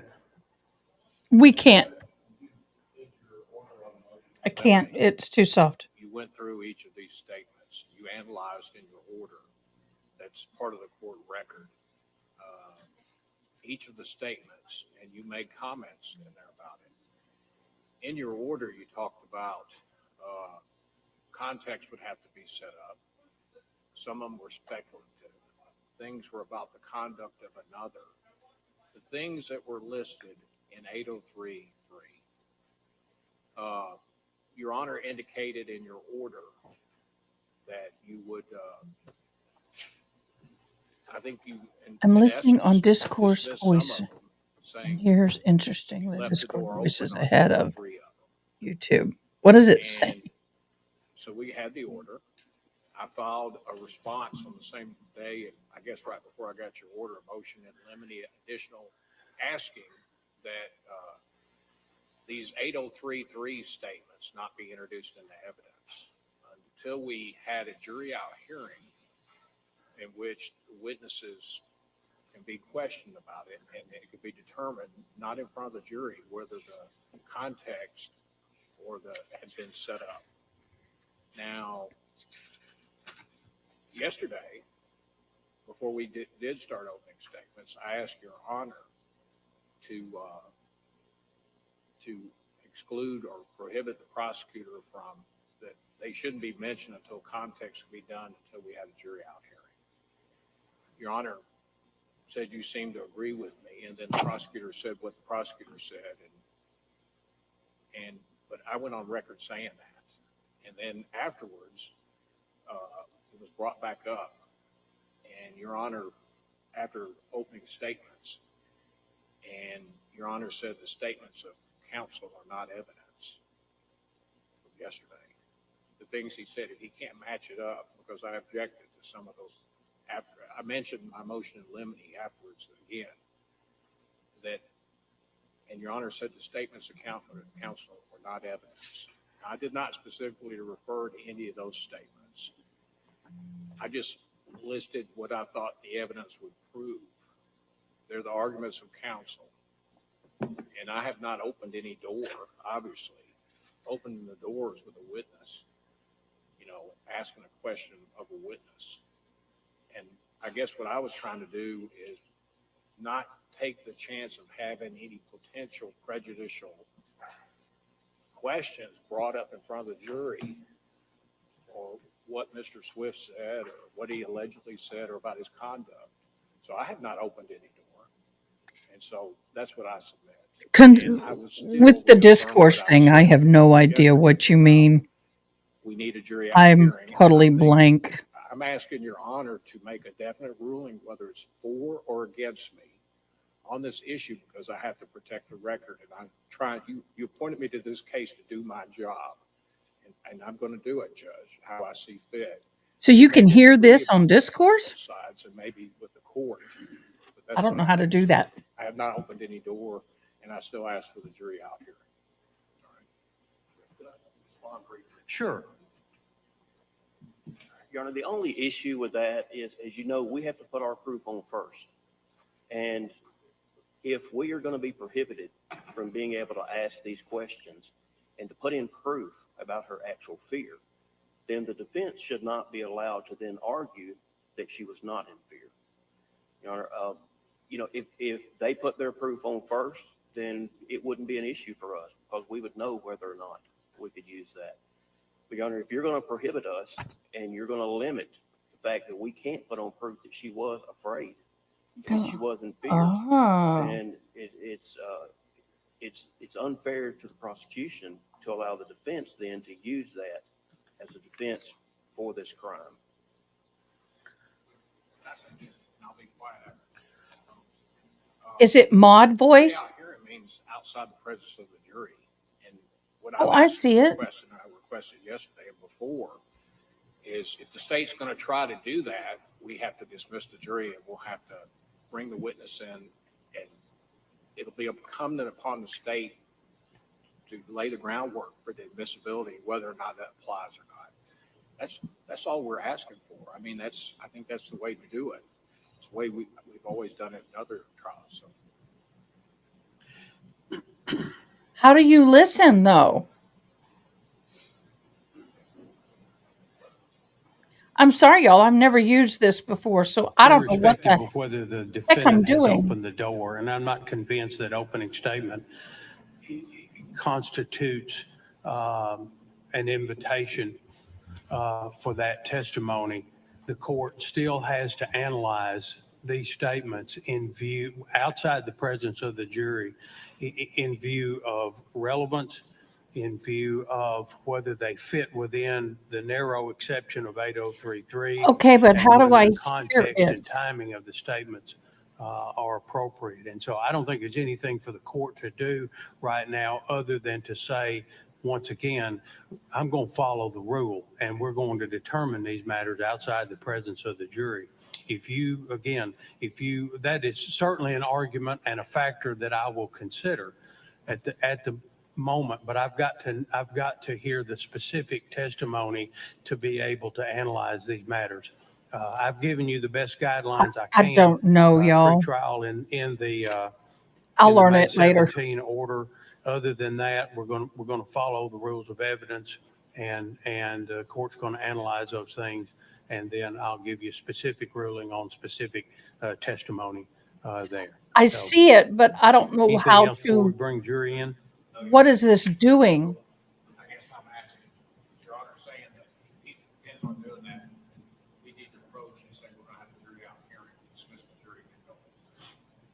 You need to make an appropriate objection at the time that you think that 8033 or any other rule of evidence comes into play.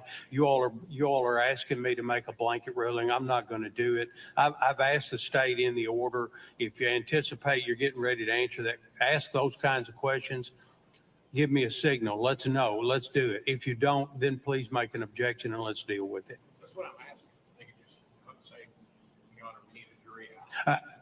Once again, if there is an objection, we'll deal with it. If the state will let me know when that time comes in direct examination, we'll analyze it at that point. I'm not going to create some artificial Yeah, I know. Let me rule call him. at this moment that if the state doesn't do this, I'm going to automatically exclude it or I'm going to get mad. That's not the point. The point is, let's head it off if we can. If it doesn't get headed off, then object and let's deal with it then. Okay?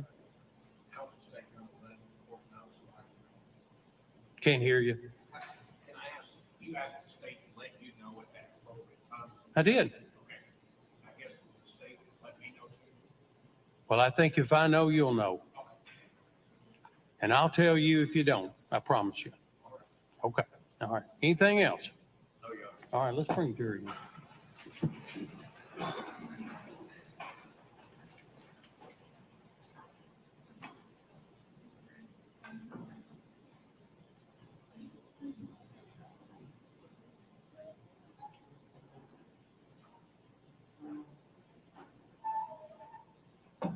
I don't know how to do this.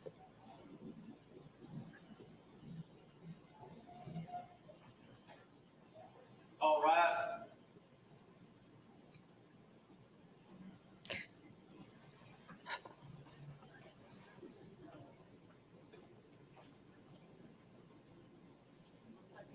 Oh, thank you.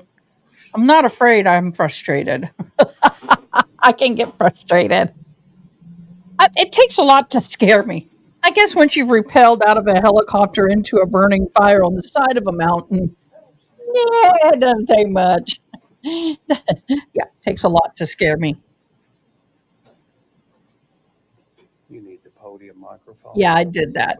I jumped, I repelled We're good? down a Hang on rope a second. from a helicopter into a side of a mountain I that think was they've on saved that blue fire. seat for It was you. a wildland Yeah. firefighter Let's all be volunteer. seated. Good morning, you all.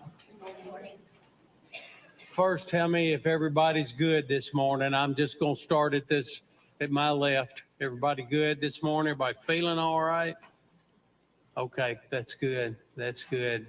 You all heard the warnings and the rules yesterday afternoon. Boy, he Let me ask sounds you like this, some of and my then I'm going to look up family. and down the line to make sure. Oh, Has I can anybody sound like approached that. any of you in any effort to talk to you about this case? I'm just looking. No, nobody's talked Sir, to me about anybody this bothered you case. about this case? Yep, Did I know each I of you sound like follow my the rules that family. I asked you to follow yesterday in terms of how this case goes? Okay. Y'all, I All right. really can Good deal. sound like a Thank you lot of all very people, much. especially Tennessee or Texan, y'all. Stay ready to call We can first go witness. Texan All too. right. I is from Tennessee. I'm from Bristol, Sorry, Tennessee. would you say that again in the microphone? I was adopted Thank from you. there at the age of 4 3/4 to a Texan family. And by the time I was 5 1/2, I had the worst Tennessee Texan drawl. I had to go to speech therapy for years. Yuckers. I am Tennessee Mountain Hillbilly, Texas Redneck. Nah, I'm not amazing. I'm just screwed up. Yeah. This judge, I think I like him so far. The microphones, well, you can't see it lit on their table. It's turned off or it was moved. Oh, they don't have a sorry, they don't have a microphone on the table. Thank God, because he's got so much stuff. It's not even funny. Oh, they don't make tables big enough for lawyers. But this, as much as I'm enjoying the Karen Reed trial, this one may be pretty darn interesting considering it's not in the middle of the media frenzy. Oh gosh. I went back and visited Tennessee for the first time in like buku years. I took my daughter for her first time, and we both came back talking like this. We both had a little bit of an accent, y'all. I spent the first 4 years of my officer. Good life morning. on the border of Bristol, Tennessee and Bristol, Virginia. You come up and raise your right hand for the clerk, please. Raise your right hand. I swear. I swear. I affirm. I've heard that before. I affirm. I'm like, oh God, aren't you probably crap diamonds? Oh, officer. Sir, you're a Corporal Brandon Alexander. I am. Okay, and where are you employed, sir? Right now, I'm employed at Dyersburg Police Department Okay, where were you employed in October of 2011? at the Dyer County Sheriff's Office. Okay, and how long had you been employed in October 2011 with the Dyer County Sheriff's Office? Approximately 9 months. Okay, were you post-certified at that time? I was. Okay, and do you recall being on duty on October 30th, 2011? I do. Did you have the occasion that day to be called out to the intersection of Millsfield Highway and Harness Road? Yes, sir. Okay, what was the nature of that call? Possible missing person. Okay, were you informed of who the possible missing person was? It was Karen Swift. Okay, and what did you do when you got that notification? I went out there to investigate the possible missing person. Okay, when you arrived at the intersection of Harness and Millsfield, what did you find? I seen Miss Swift's vehicle parked on the side of the road with a flat tire, Okay, what tire was flat? the front passenger side. Okay. Was there anyone at the scene when you arrived? Mr. Swift and William and Kathy Bona. Okay. Did you check the vehicle when you arrived? I did, and the vehicle was locked with all the windows up. Okay. Did you previously know either David or Karen Swift? I only had a dealing with them previously, a few weeks or a month later, in reference to the poisoning of their dog. Was it earlier or later? It was before this incident. Okay, I was trying to make sure we're clear on that. Did you know the Bonas prior to that day? I did not. Okay. Did David tell you anything on the scene about his wife? That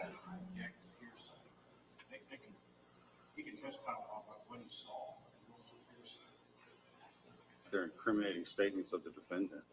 They're certainly admissible.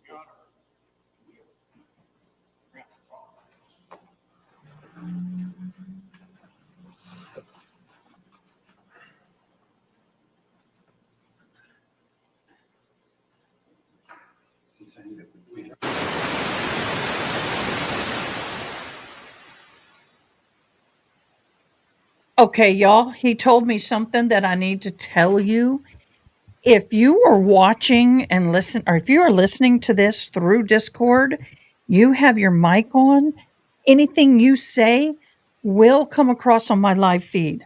So please, oh, I know, right?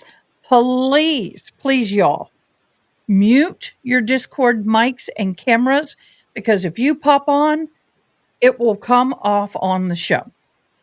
And that we don't need. So let me try and zoom. I'm going to tap that so I can get in here.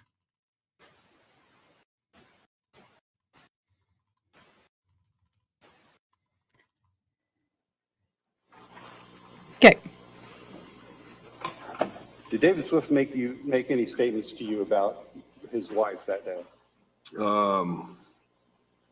he made a statement that he woke up, noticed that she wasn't home, Did he tell you what time he woke up?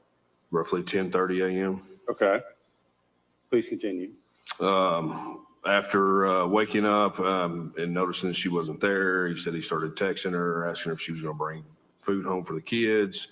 Upon further investigation, I believe he found her car at Millsville Highway near Harness Road, and then contacted us in reference to her being missing.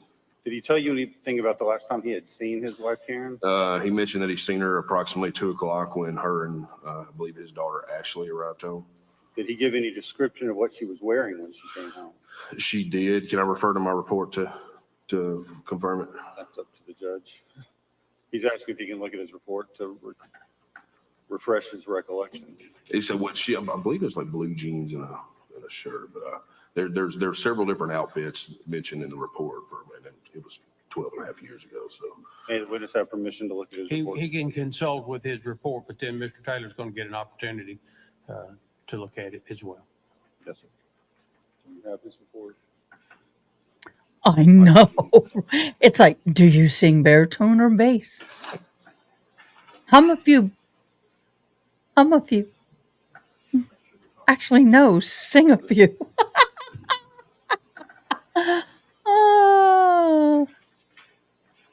Oh, I know, y'all. OMG, y'all.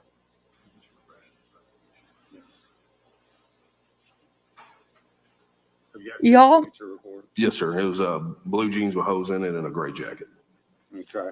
Did you We're notice gonna anything probably- out of the ordinary from Mr. I want to pause this. We are going to stay on until about 9:30, and then tomorrow we will pick it up because this is a 9-hour first day trial. So we're going to stay on to about 9:30. Then we're going to restart this when I get in the morning, probably about 9 o'clock, and then we'll go from there. Is that all right with you guys? Swift's appearance that day? He was on crutches and had a brace on one of his knees. Okay. Were you able to get you stated that the car was locked and the windows were up. Were you able to get a look inside the car? Yes, I believe it was later. I ended up getting a spare key from Mr. Swift to investigate the vehicle further. Okay, did you in fact do that? Yes, sir, I did. Tell us what you did when you were able to inspect it further. Before inspecting the vehicle, I took photos of the vehicle. I opened up the driver's side door, took photos. I took photos of the entire vehicle. After taking photos, I entered the vehicle to see if there was any relevant information on where she Hey, had come here. been in her past few hours or any clues whatsoever. I noticed in the driver floorboard was some boots and a mini skirt, black in color. Other than that, nothing appeared out of ordinary. Okay, you're a pretty tall guy. Do you recall whether or not you had to move the seat back to get into the car? No, sir. I'm approximately 6'2", and I didn't have to move the seat when I sat in the driver's seat. Whoa. Having the bailiff hand you some photographs that previously been shown to defense.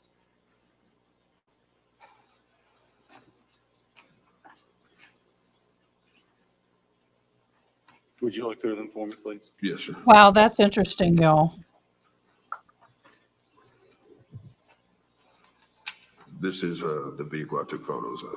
Okay, those photographs were all taken by you. Correct. Are they a true and accurate representation of? I'm all the about that boss, as you about that encountered it boss. day? No, Yes, sir. worker. I'm Asked sorry. that they be admitted to States Exhibit 1, Your Honor, and published to the jury. We want to mark So those bad. as a collective, number one. Yes, sir. Oh, And get I them know, marked and right? Pass them to the jury if you want to. The judge's voice is pretty smooth too, y'all. I don't hear it perfectly, but I can hear it. While they're doing that, I'll continue if that's okay, Your Honor. I hear the Big part. tone more than I do Continue the asking words. questions I have while they're doing captioning that, on or my do you screen. want me to wait?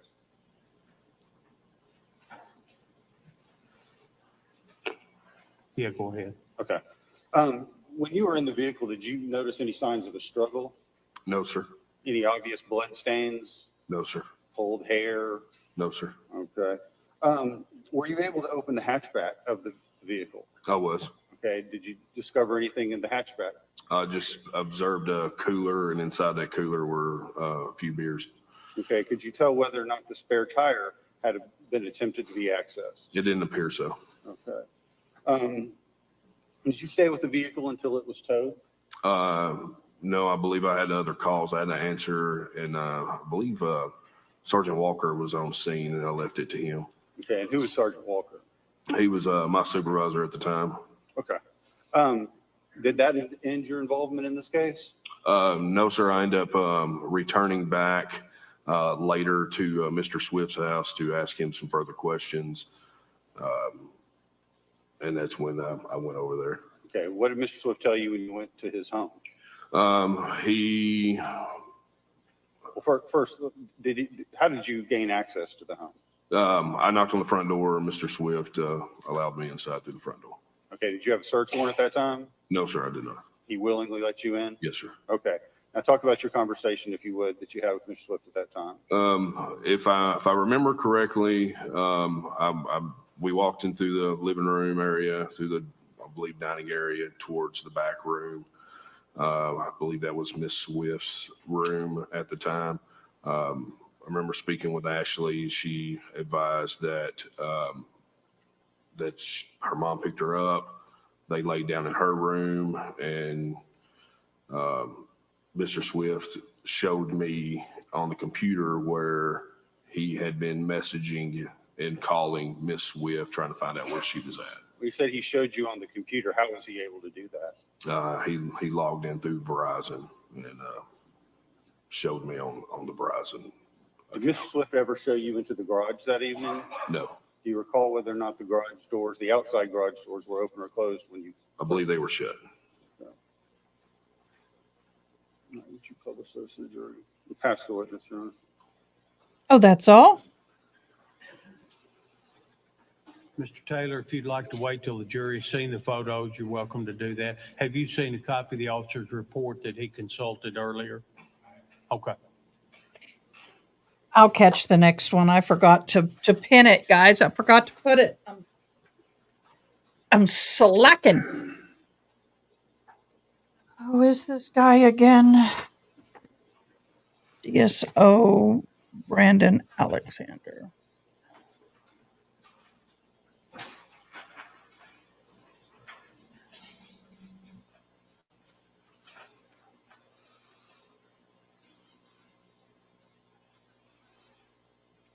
I'll pin it and then I'll do the other ones and kind of keep up.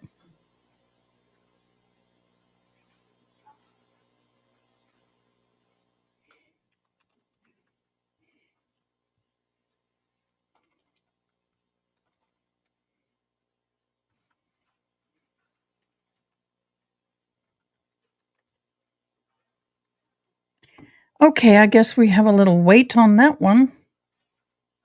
I'm hoping. My bad. I thought I had pinned it. I didn't. Let's skim through that a little bit. Where did the sound go?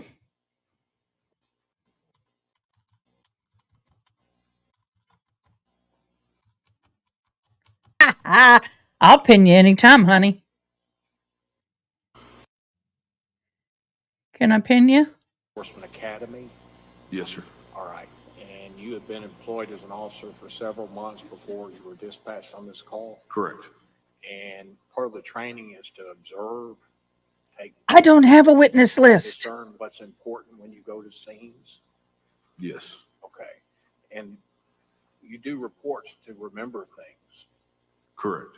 And I don't know put what you you're deem asking to be for. important in the We just report. keep a running Yeah. list? All right. And you were taught that before this day. Oh, And you know how important it is because you've done this on a lot of cases before you went out on this dispatch. Is that right? Yes, sir. All right. don't make this Tennessee hillbilly Texas redneck You received a blush. call at approximately 15:10 from David Swift, or dispatch did. I missed that. Yes. What time? So Mr. Swift called law enforcement about this. Yes. All right. You went out there. Correct. All right. You went out to where the car was. Yes. All right.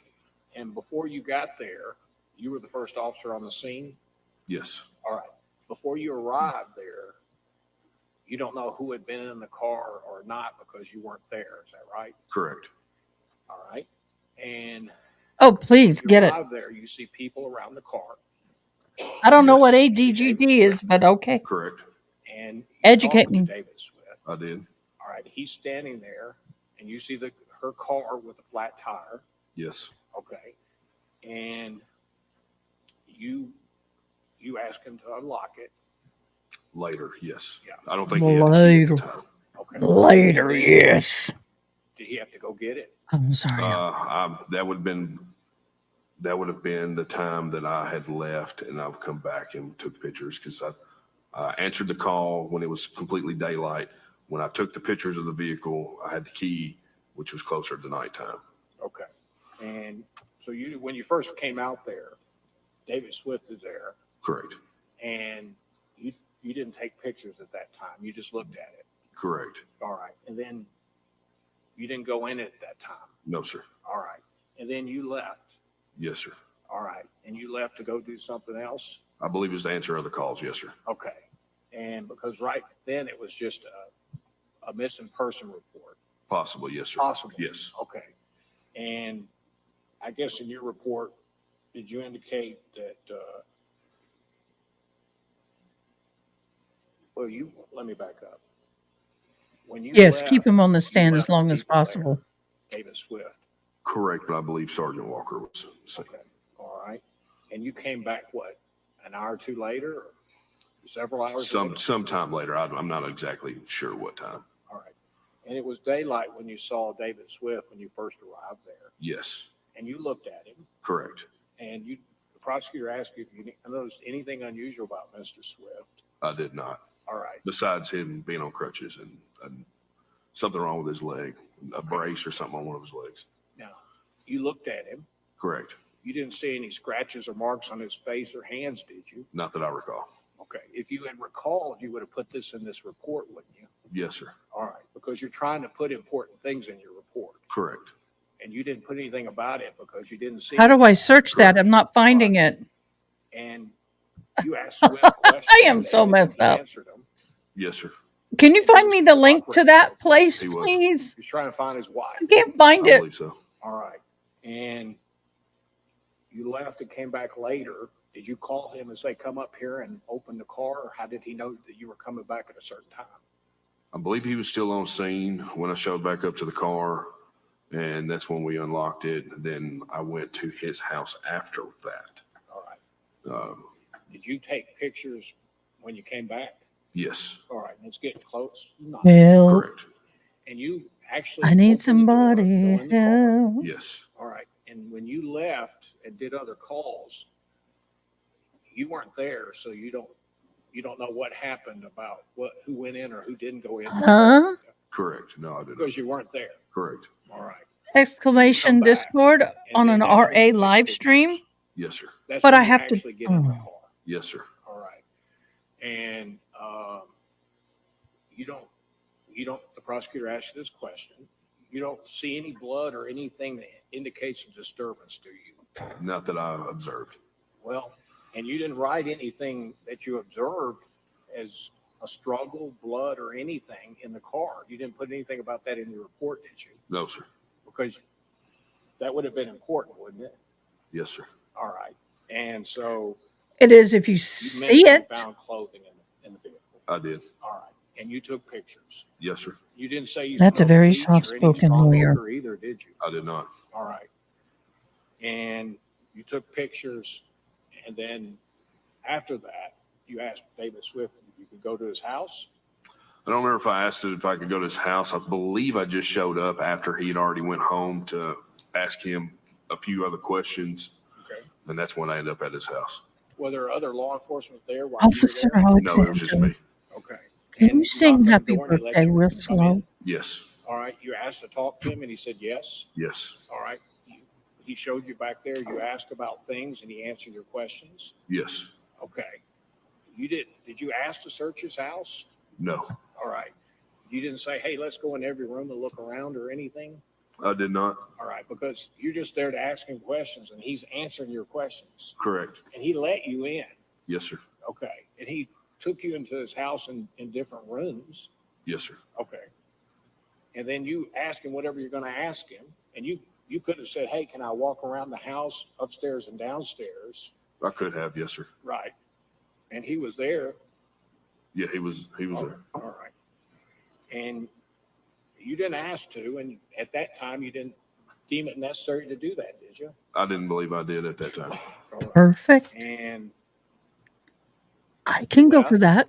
Yes, sir. before Thank you, left, Andrea and that's all CG the and Tex. involvement you had on October the 30th Yes, sir. for this case. Correct. Okay.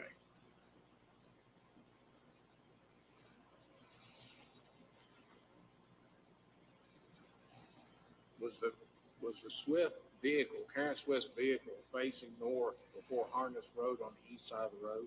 Yes, sir. It was. All right.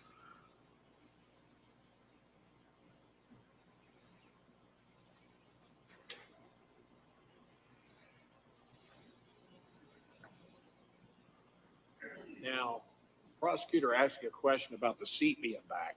Yes, sir. All right. In your original report in 2011 on that day, you didn't mention that, did you? I did not. All right.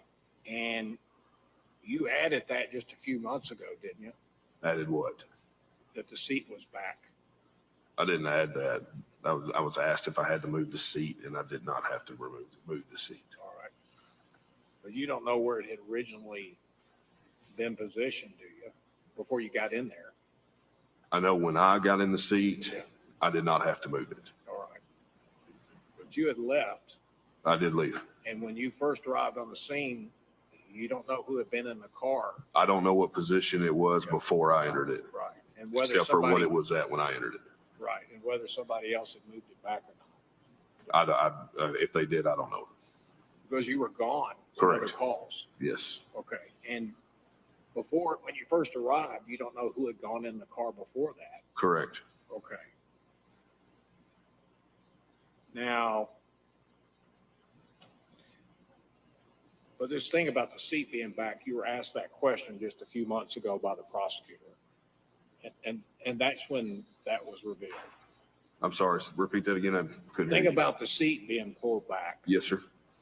Is that something that you discussed with the prosecutor just a couple months ago? I was asked that question by the prosecution a couple weeks I ago. yes. agree. But you didn't put that in your report or state that in your report? No, sir. Okay. Now, you had been dispatched to that area before October the 7th of 2011, hadn't you? On the thing about the dog. I believe when I was originally dispatched to the animal care hospital on St. John, if I'm not mistaken, because they were already there with the dog at the vet. You're talking about the Swifts. Correct. What? David and Karen. I have to do that. Animal care hospital on St. John, if I'm not mistaken, because they were already there with the dog. You had been dispatched to that area before October the 7th of 2011, hadn't you? On the thing about the dog. I believe when I was originally dispatched to the animal care hospital on St. John, if I'm not mistaken, because they were already there with the dog at the vet. You're talking about the Swifts. Correct. David and Karen. I don't remember if David was there or not. Karen's I remember there. Karen and one of her sons being there. Okay. David may have been there, but I don't recall him being there. It was before the car incident. It was before the car incident, correct. And you did an incident report about it. The dog, yes, sir. All right. And if it's dated October, do you have a copy of that with you? I do not know, sir. Can I approach Judge?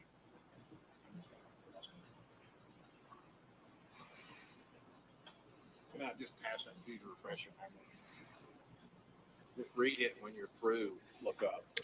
Okay. All right, cowgirls. Y'all. And I saw we had somebody from China hopping in. Where Oz, did you leave me? Did you leave me?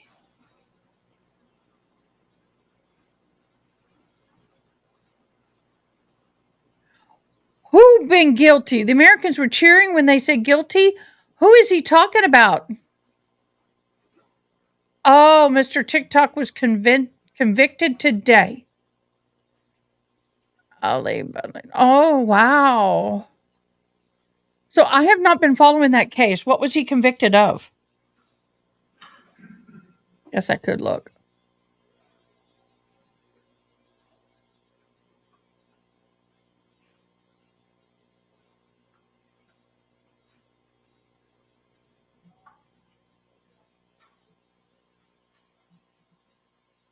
Yep. Now, Mr. Dunn family accusing of Mr. Latham from committing You pass that back. the slaying to become refresh your TikTok memory about famous. that incident. Roughly. Okay. And Was that October the 7th of 2000? double murder trial. All right. And was that about the Oh, It was. And it was about poisoning? Correct. okay. And We missed it, y'all. I hate to do it, but I got that to. incident? Roughly. Okay. Was that October the 7th of 2011? Yes, sir. All right. And was that about the Swift's dog? It was. And it was about poisoning? Correct. All right. And was it also about Mr. Hogshooter? Yes, sir. All right. Which is a neighbor that lived down or across from him? Yes, Okay. And you responded to that call? I did. Did you go out to the scene and talk to any other witnesses? I know I went out there eventually to look at Hogshooter's place, and there was a bowl of some blue something that we believe the dog got into because it was around the dog's mouth, from what I was told. All right. Did you eventually go to court on that? I did not. Okay. All right. Thank you. Yes. Okay, I want to be clear on this. When you went out to the vehicle the first time, were you able to get in the vehicle? No, I was not. Was anybody at the scene able to get in the vehicle? Not that I was aware of. Okay. When you went back the second time, was anybody able to get in the vehicle? I was able to get in the vehicle because And how were you provided access to enter the vehicle? I believe Mr. Swift handed me the spare key. That's all I have. Thank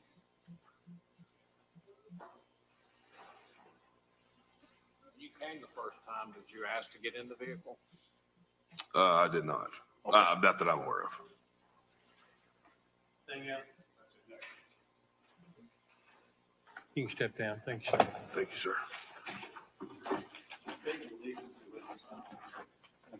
Mr. Taylor, can you raise and hold the witness? Not today. Officer, you're subject to recall on Monday, okay? Yes, sir. All right. Oh, he's subject to recall on Monday.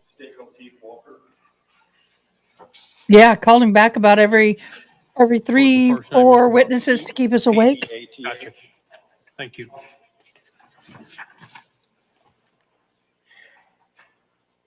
Okay, y'all, these guys, I don't like how they don't clearly state names. This is frustrating. Mods, I'm going to have y'all help me with this. I'm really struggling. Officer, you're subject to recall on Monday, okay? Yes, sir. All right, thank you.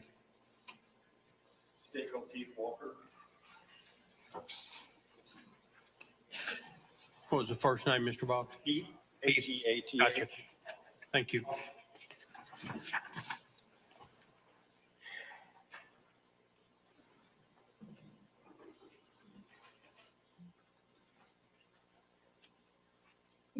Y'all are bad.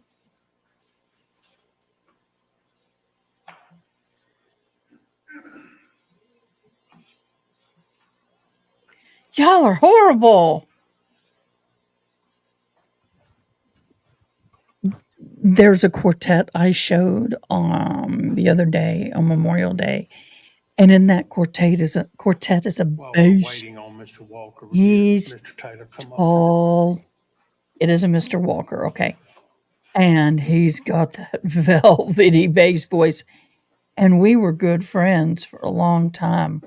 Kind of lost touch, but oh my gosh, I'd walk up and he goes, "Hello, Mandy," and I'm like, "Ah!" I was in my 20s. I was like, "Ah!" But we sang together in a double quartet, and I'll have to sometime put some of my stuff on. Problem is it's a quartet, so everybody in the quartet has to approve it before I could take it live. And well, 2 of them are dead, I think, or at least 1. I know Sally's passed on, but he was all bassy. Come on around. Good morning to you. When he started going bum bum bum bum bum bum bum bum, and then he go dropped like 3 octaves lower. All the girls were going, "Oh." Adriel. Sir, you're Heath Walker, Yes, sir. and what is your profession, sir? Retired officer. Police officer? Yes, sir. Okay. And where were you employed on October 30th, 2011? Dyer County Sheriff Department. Did you have a rank or a title that? I was sergeant of second shift. Okay. Did you have the occasion on that day to be dispatched to the intersection of Millsfield Highway and Harness Road? Deputy Alexander was dispatched. I was sitting in dispatch when the second call of the missing person come in, so I went to the scene in case he needed anything. Okay, when you say second call, who made the first call, if you know? The first call was received a dispatch from the Bill and Kathy Bonner.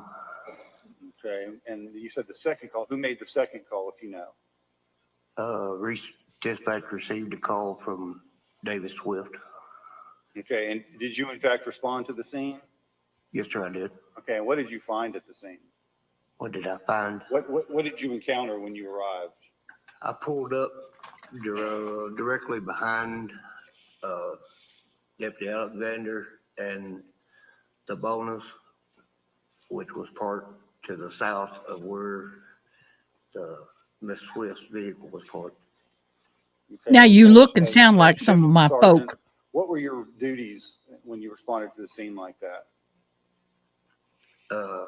To start gathering information, He is a retired try to find county out sheriff if office there was sergeant anything, on the second the shift. next step that we needed to go. He's for retired. a missing person.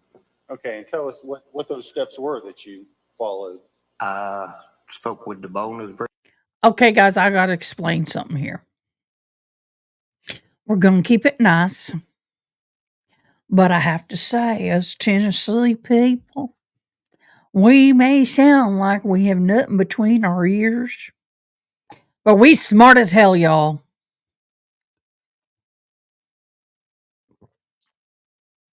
I know we're thirsty.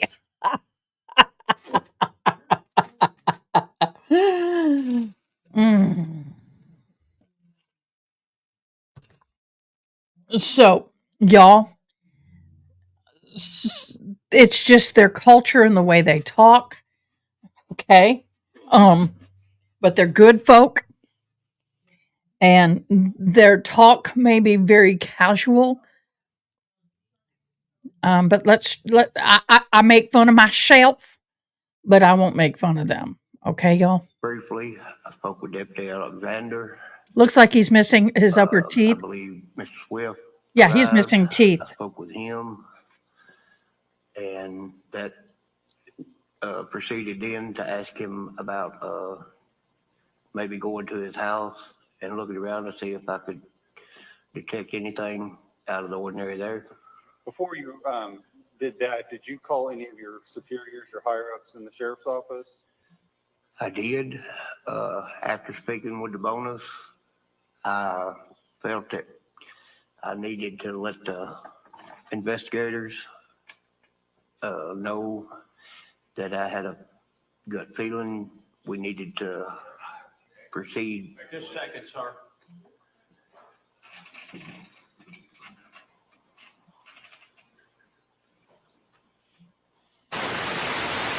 Oh, geez, for the love of.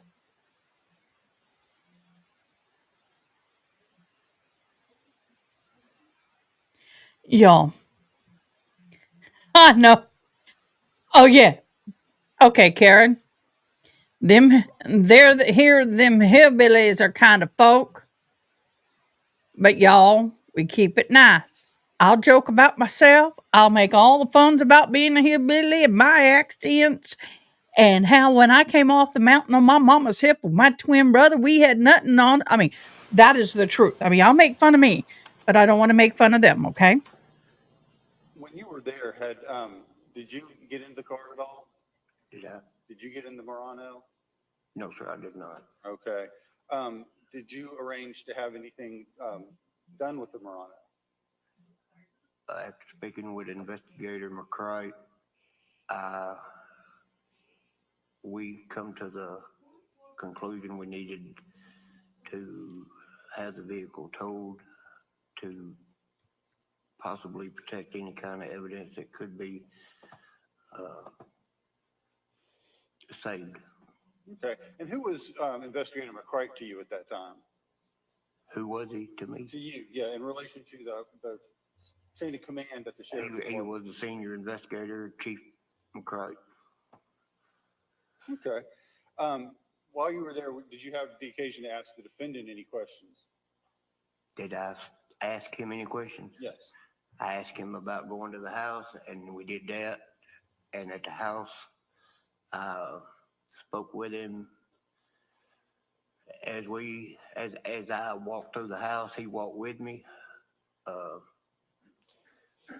I noticed he had some type of, I don't know if it's reserve or auxiliary type uniform of a police officer.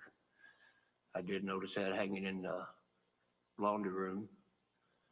Did he talk to you about being a reserve officer?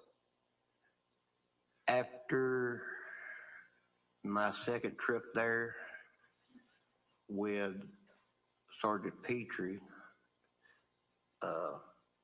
we did talk about his time as a reserve or auxiliary, and yeah. Okay.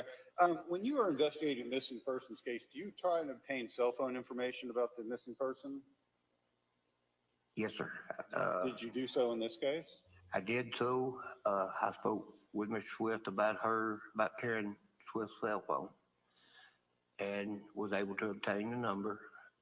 I had dispatch contact Verizon and back in the proper paperwork to have her cell phone pinged in an attempt to, get a location possibly of where the phone was last, used. Were you successful in that? Sorry. Were you successful in that attempt to locate her? We did get the ping, but it was an old ping that ended up not being relevant at the time. Okay, were you able to determine at your time on the scene whether or not Miss Swift had more than one phone? I was, and I had been, I had been notified that she had a second phone, which was also pinged, that was given to her by Bill and Kathy Bona. Did you ask the defendant about Miss Swift and the second phone? I, not directly for that phone, but I asked her if she had any other type of, cellular device as far as that he knew of that I would be able to have pinged, and he told me not that he knew of, that she didn't have anything but their family plan phone. Okay, and you said you went into the home, correct? Yes, sir. Okay, was there anyone with you when you went into the home with him? Just myself and him Okay, and how did you enter the home that day? through the garage. Okay. Did he tell you when the last time he had seen his wife was? He advised me that, Mr. Swift advised me that the last time he had seen her was spoke with her was approximately 2 o'clock in the morning. He knew that she had come in with her daughter because the daughter was staying with a friend and was ill and needed to come home, and that. So he may Swift talk come funny, in but with her he's about got 2 the o'clock in the morning after information. getting her from a residence in Rowan. Did he state whether or not he was able to see her that night? I did. I specifically asked him that, and he said he did not see her, but when he heard her when she come in, and they talked. He was at the top of the stairs of a 2-story house, which was his bedroom, and Miss Swift come in, was in the downstairs, and he spoke with her from the top of the stairs, but didn't actually see her. Did you notice anything out of the ordinary, the defendant's demeanor while you were asking them questions? When myself and Sergeant Petrie was talking to him after my second trip there, I noticed that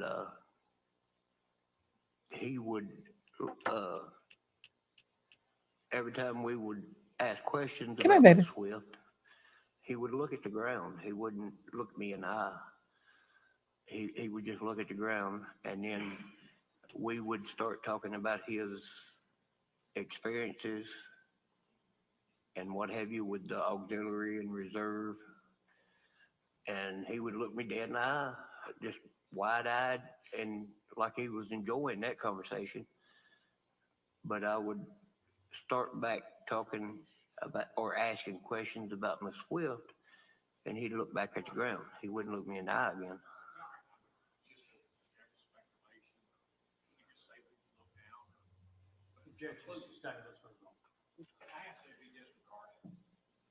He's able to testify to his personal observations, Your Honor. I agree. I'm not going to give a limiting instruction. Okay. So, Sergeant Walker, when you left the house that evening and you had the vehicle towed, was that the end of your involvement in this case? I'm sorry, I couldn't hear for the call. After you left Mr. Swift's home that evening for the final time and you had the vehicle towed to the law enforcement center, was that the end of your involvement in this case? It was not.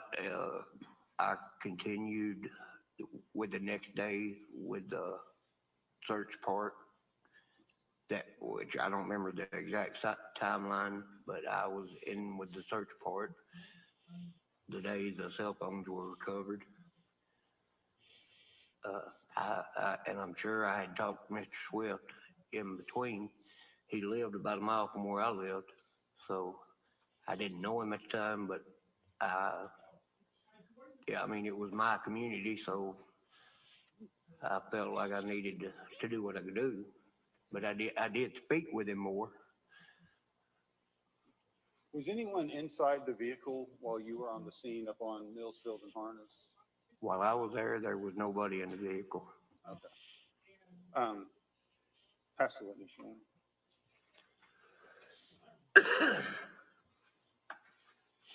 Okay, y'all. Just because he's acting and talking doesn't mean. Were you with the Decatur County, Dyer County Sheriff's Department? At that time, yes, sir. All right. And you have been with them for how long? I started January 19th, I believe, 2001, as a correctional officer. All right. And so you had basically 10 years experience with that Sheriff's Department at that time? I was a certified officer April 2003 is when I was actually a certified officer. So it was just a little less than 10 years. Close to it, yes, sir. All right. And you received the call and went out to where Karen Swift's vehicle was located. I didn't receive a call. I was sitting in dispatch when the second call come in from Mr. Swift. That's where I was sitting. So He didn't receive the call. He was sitting in the office and he heard it and he went. Because Deputy Alexander was already on the scene. And I guess before you arrived, you don't have any knowledge about who went in the car or not? No, sir, I do not. I do not. And when you arrived, the other officer was there? Deputy Alexander? Yes. Yes, sir. All right. And did you stay at the car and then leave at some point? Deputy Alexander stayed on the scene the whole time until the car was taken by the tow truck driver. That's not correct. He waited on the tow truck driver. Okay. Let me make sure I understand because I want to be clear. So Alexander was there when you arrived? Yes, sir. All right. David Swift was there when you arrived? I believe he showed up. Okay. Right after I did. All right. And when you saw David for the first time that day, yes, sir. You observed him. Yes, sir. You talked to him. Yes, sir. All right. Get on the mic. Out of the ordinary about his appearance, as far as scratches, marks, or cuts, did you? I did not. All right. And you're a trained officer. You look for those things, don't you? I would call myself very observant. All right. And Sometimes the most quiet, soft people you also are noticed, did he have crutches? soft-spoken. Did he have an injury to his leg? Crutches. Hi, He Mary. was on crutches. All right. And Is you here at the shop? there, and then Mary's my dear, dear, sweet, sweet, southern friend. before Alexander did?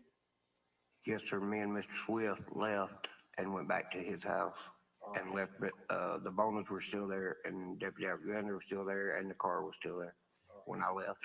All right. And so you didn't stay there and Alexander left when you got there? Sorry. When you got there, Alexander and the others were at the car scene? Yes. All right. And you left before Alexander left? Yes, sir. All right. You believe Alexander stayed? Do I believe what? You left and You Alexander don't was know. still at the car? Yes, sir. All Yes, right. Yes.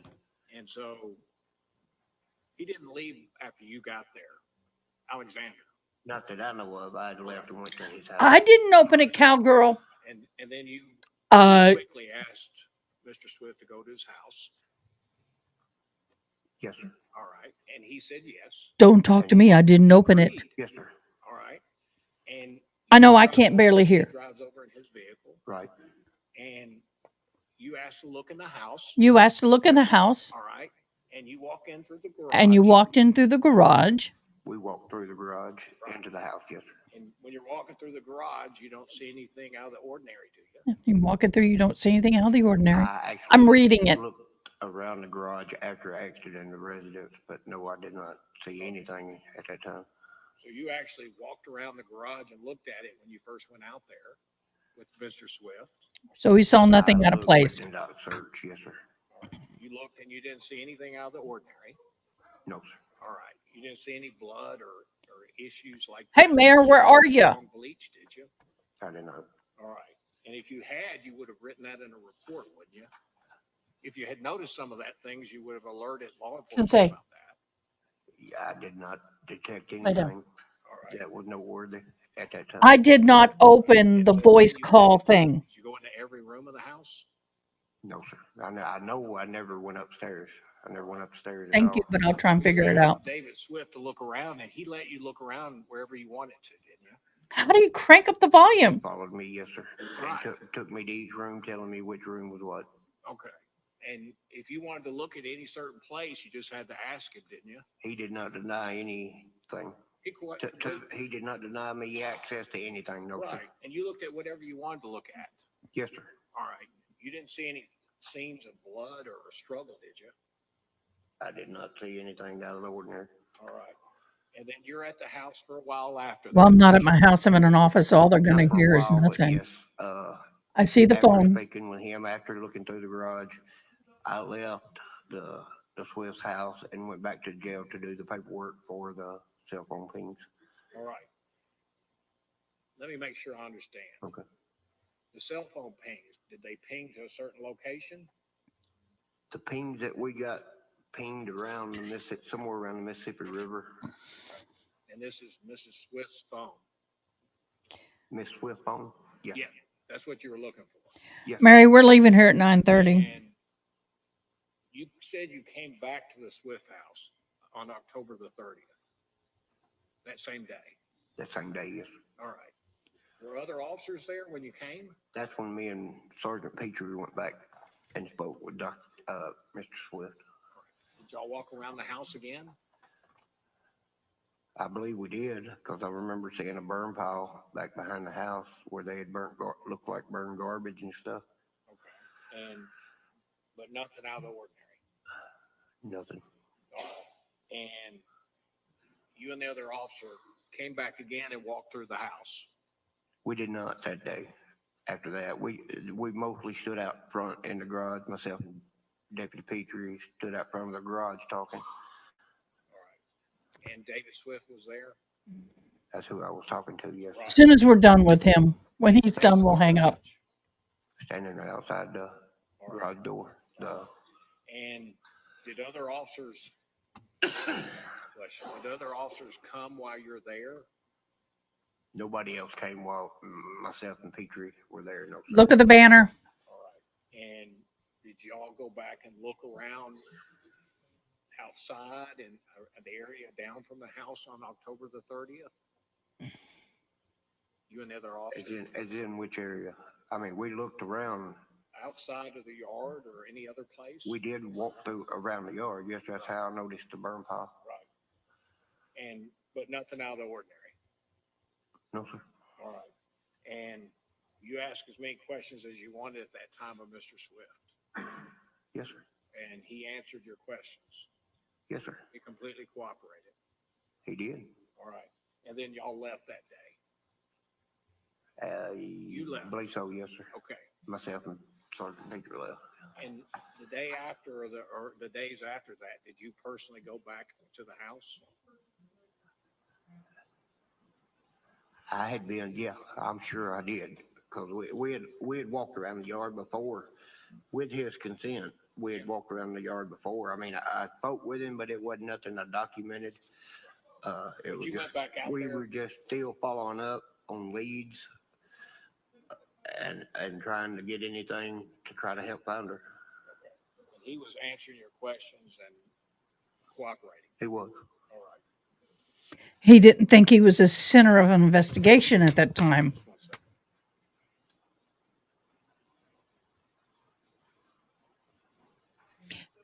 Y'all, the first time y'all call me on the burner phone, do me a favor and text and say you're going to call first so I don't think you're spam call. Because I get a lot of those. He was familiar with that Mississippi River area where the ledge phone ping was located. Did you ask? Did you ask? Did I ask? I'm sorry. I did. I asked him about the Mississippi River. He said I only cross it. He said we don't go there. He said I only cross it when I go to work. He said we have rode 4-wheelers down there. Once, I believe is what he said. That's the only time they had ever been there. Sir, you can step down. Box, you releasing Mr. Walker? Mr. Taylor? All right. Sir, you're free to go. Yes, sir. Thank you. Okay, y'all, we're going to pause it here. I'm pausing here. We'll pick it up right here tomorrow morning. I'm looking, we have to open by 9. So why don't we say 9:30 in the morning? I will set before I go. I will set up a I will preset it in YouTube. Now, I disconnected the Discord. Can y'all still hear me? Is everything okay? I hung it up, I think. Okay, y'all. I have to say, it's easy to make fun of him. But y'all, I have a relative on that neck of the woods that sounds just like him and acts like him and behaves like him. He's a computer engineer and he's smart as hell. So, can't judge a book by its covers. Yay! I hung up the phone. Okay, y'all are fun tonight. We'll go on again tomorrow morning. I got to figure out how to get my Stream Deck working. I'm so frustrated. So frustrated. I'll figure it out. I have to. Okay, y'all. Be blessed. Have a great night. Don't do anything I wouldn't do. I may go back. Find out the red hang up.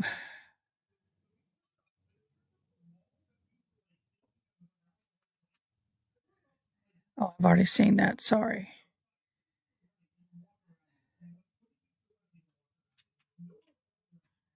Hugs, hugs, hugs, hugs, hugs. I have some awesome music.